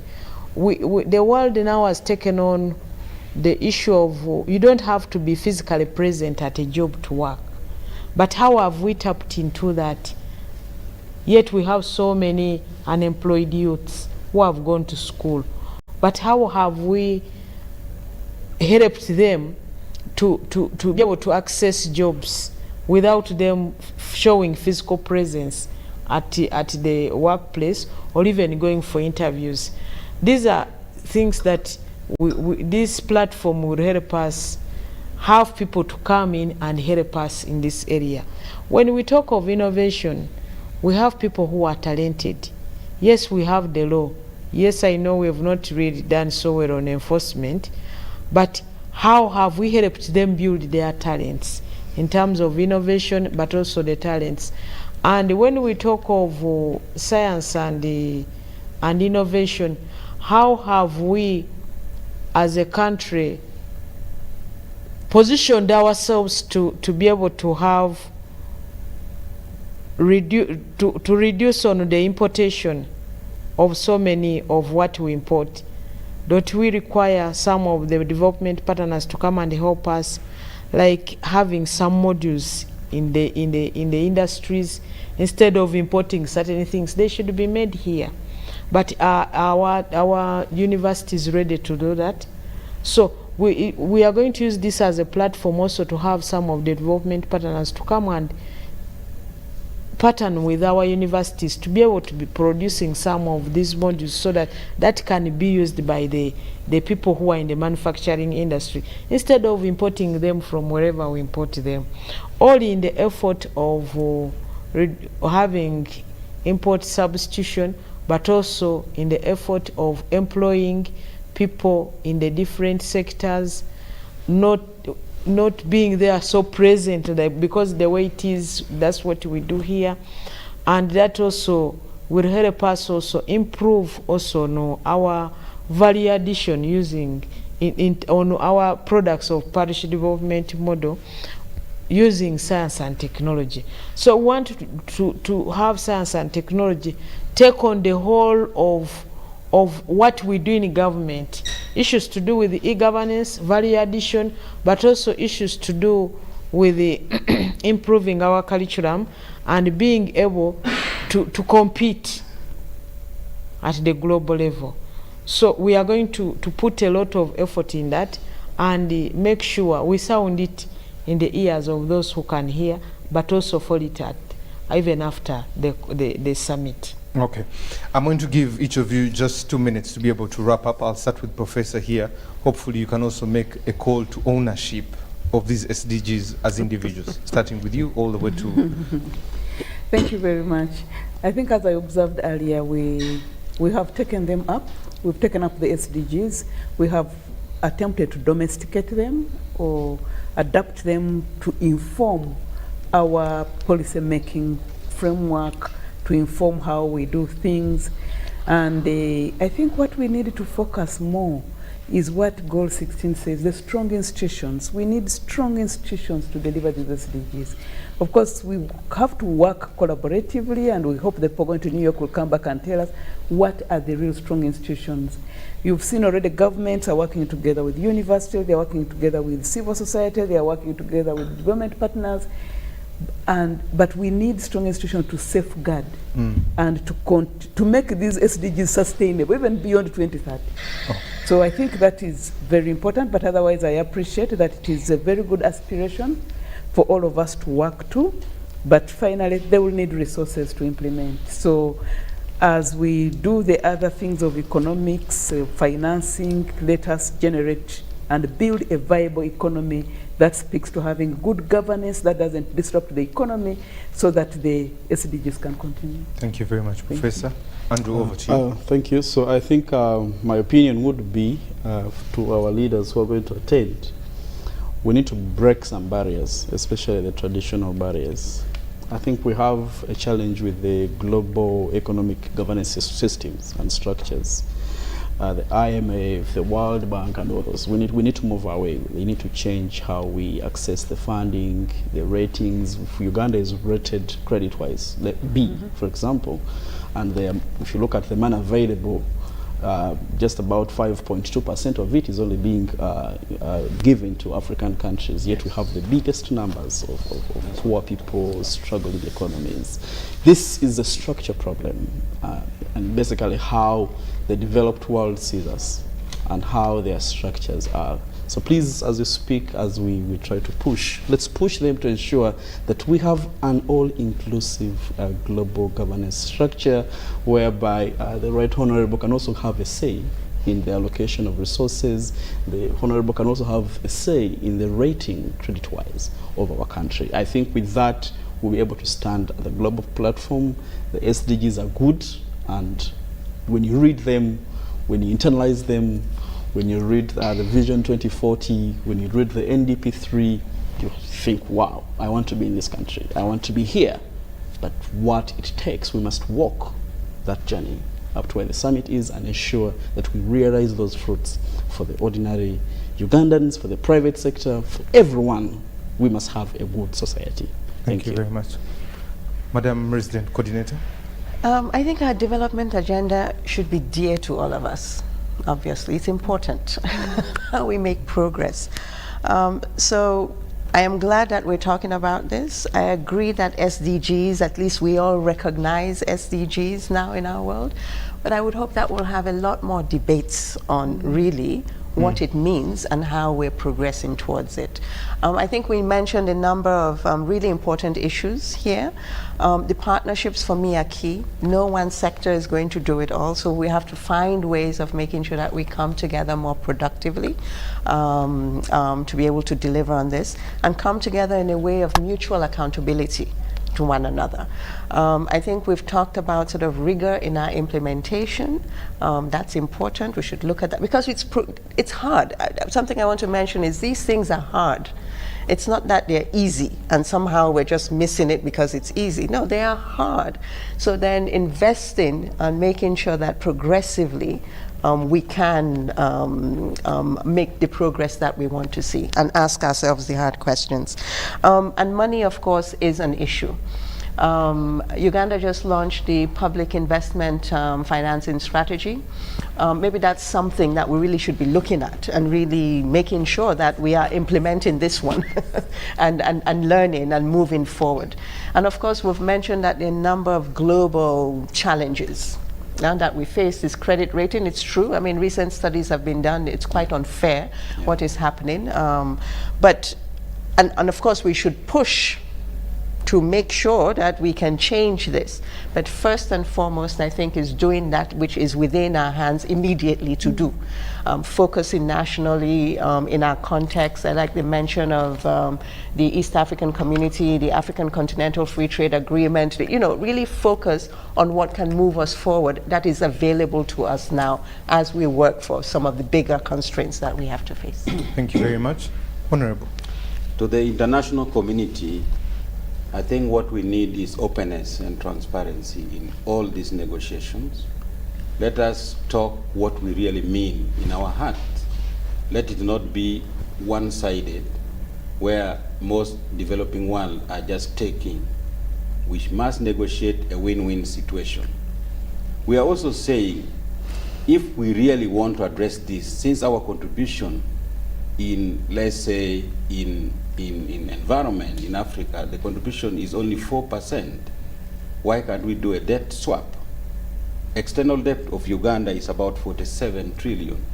Why don't you cancel it since we have taken care of our environment?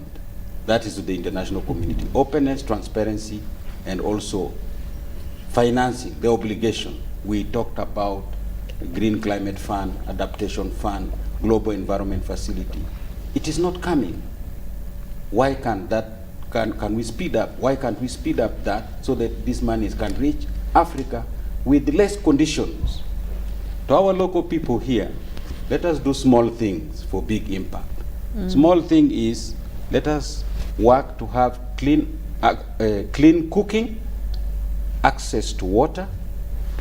Instead of building huge hospital like Mulago, let us put our money for prevention. After all, people are dying because of preventable diseases related to water, sanitation, hygiene, nutrition, and energy for cooking and lighting. These are preventable things.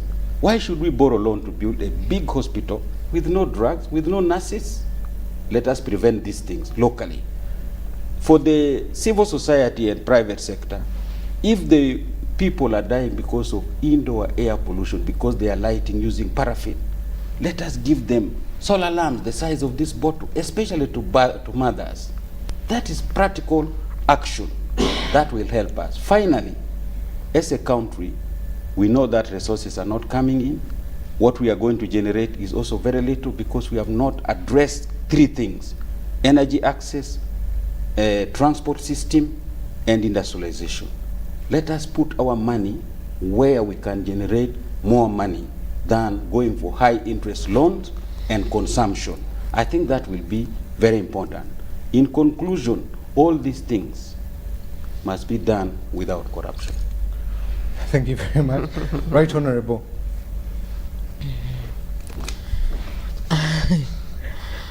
As we go to this global platform, we should be genuine, like Honorable has said.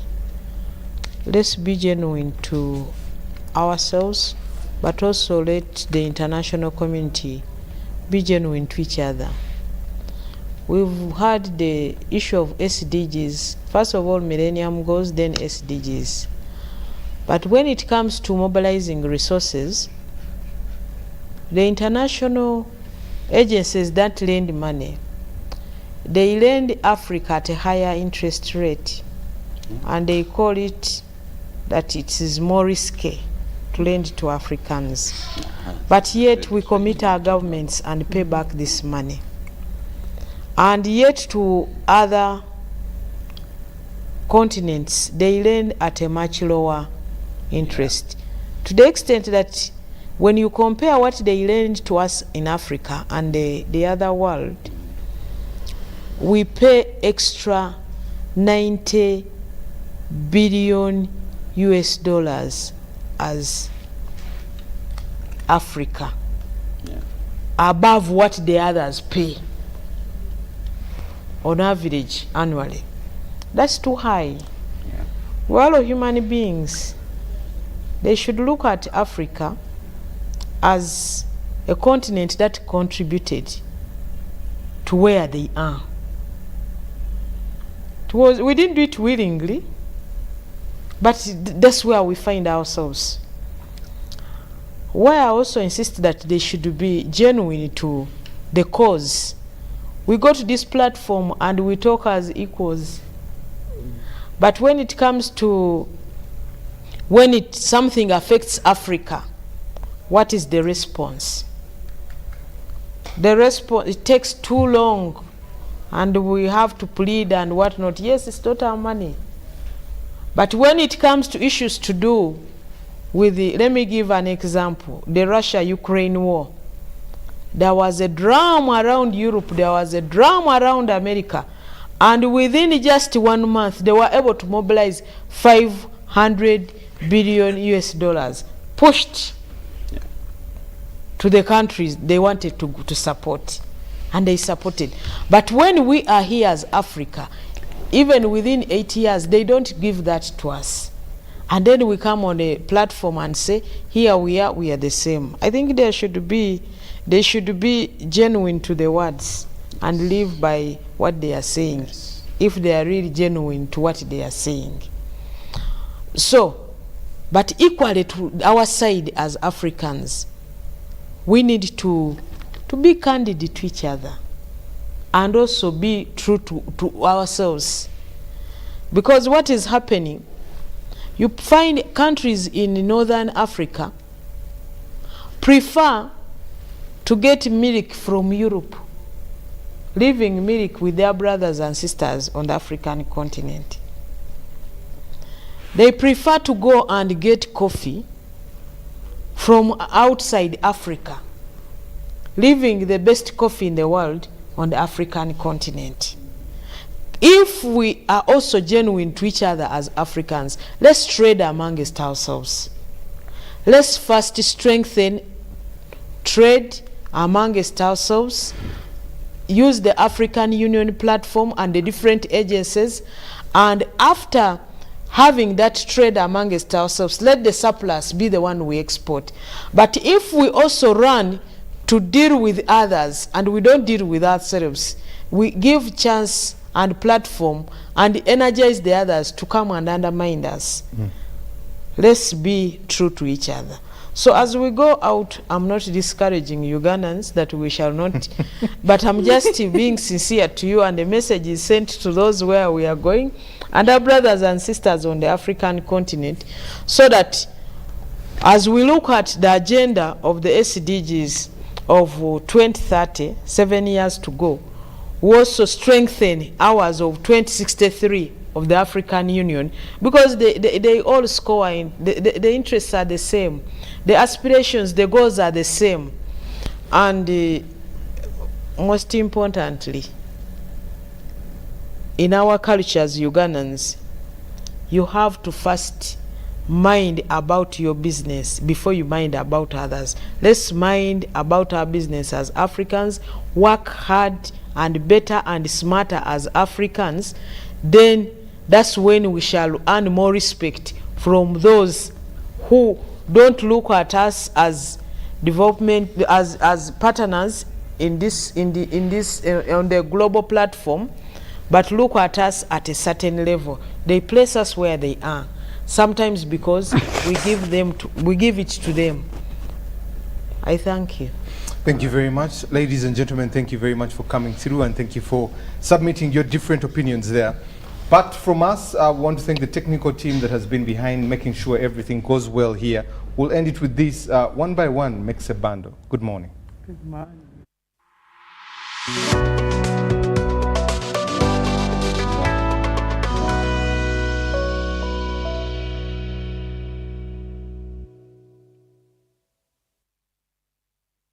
Are you tired of high fees and slow transfer time when sending money? Airtel Money is here to revolutionize the way you move your money. We have revised our rates Pakaku ground. Sending money from Airtel to other networks in Uganda, East Africa, and to the rest of the world has never been more affordable. Dial *185# and start sending money. Switch to Airtel Money today and experience unbeatable rates and top-notch services for all your local and international money transfer needs. Airtel Money, instant, secure, borderless. City market lies in 4 acres of land with a population of about 4,000 registered market vendors who are doing business in this facility. We really appreciate the initiative of the government to come up with this project that is benefiting not only the business community within the market, but the entire community within actually sub-region. When you look at the market previously, the market used to be not like this one. With the market vendors, they used to sell under papyrus reeds. And we used also to ferry our goods, come and sell, then you take it in the stores or elsewhere. But now, due to this infrastructural development, the vendors now, they are able now to sell, cover your goods, leave it there, and you come and get it the next day when it is safe. The safety of our goods and the convenience of doing business has improved greatly. That makes the local community very, very, very happy when they are doing business in the market now. I want to appeal to my fellow vendors and the community, the entire Chile sub-region, that we need to embrace and support the government so that they continue also bringing us more development in our region.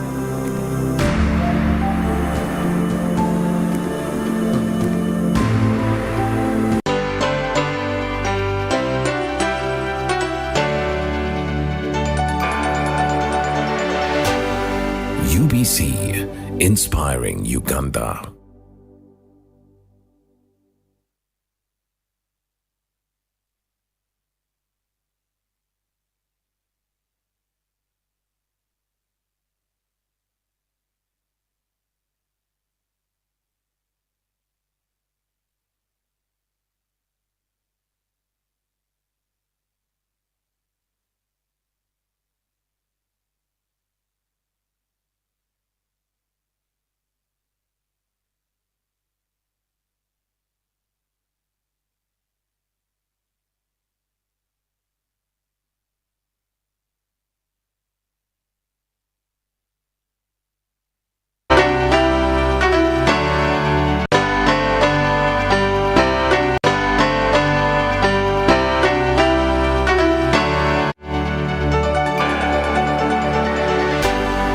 UBC, inspiring Uganda.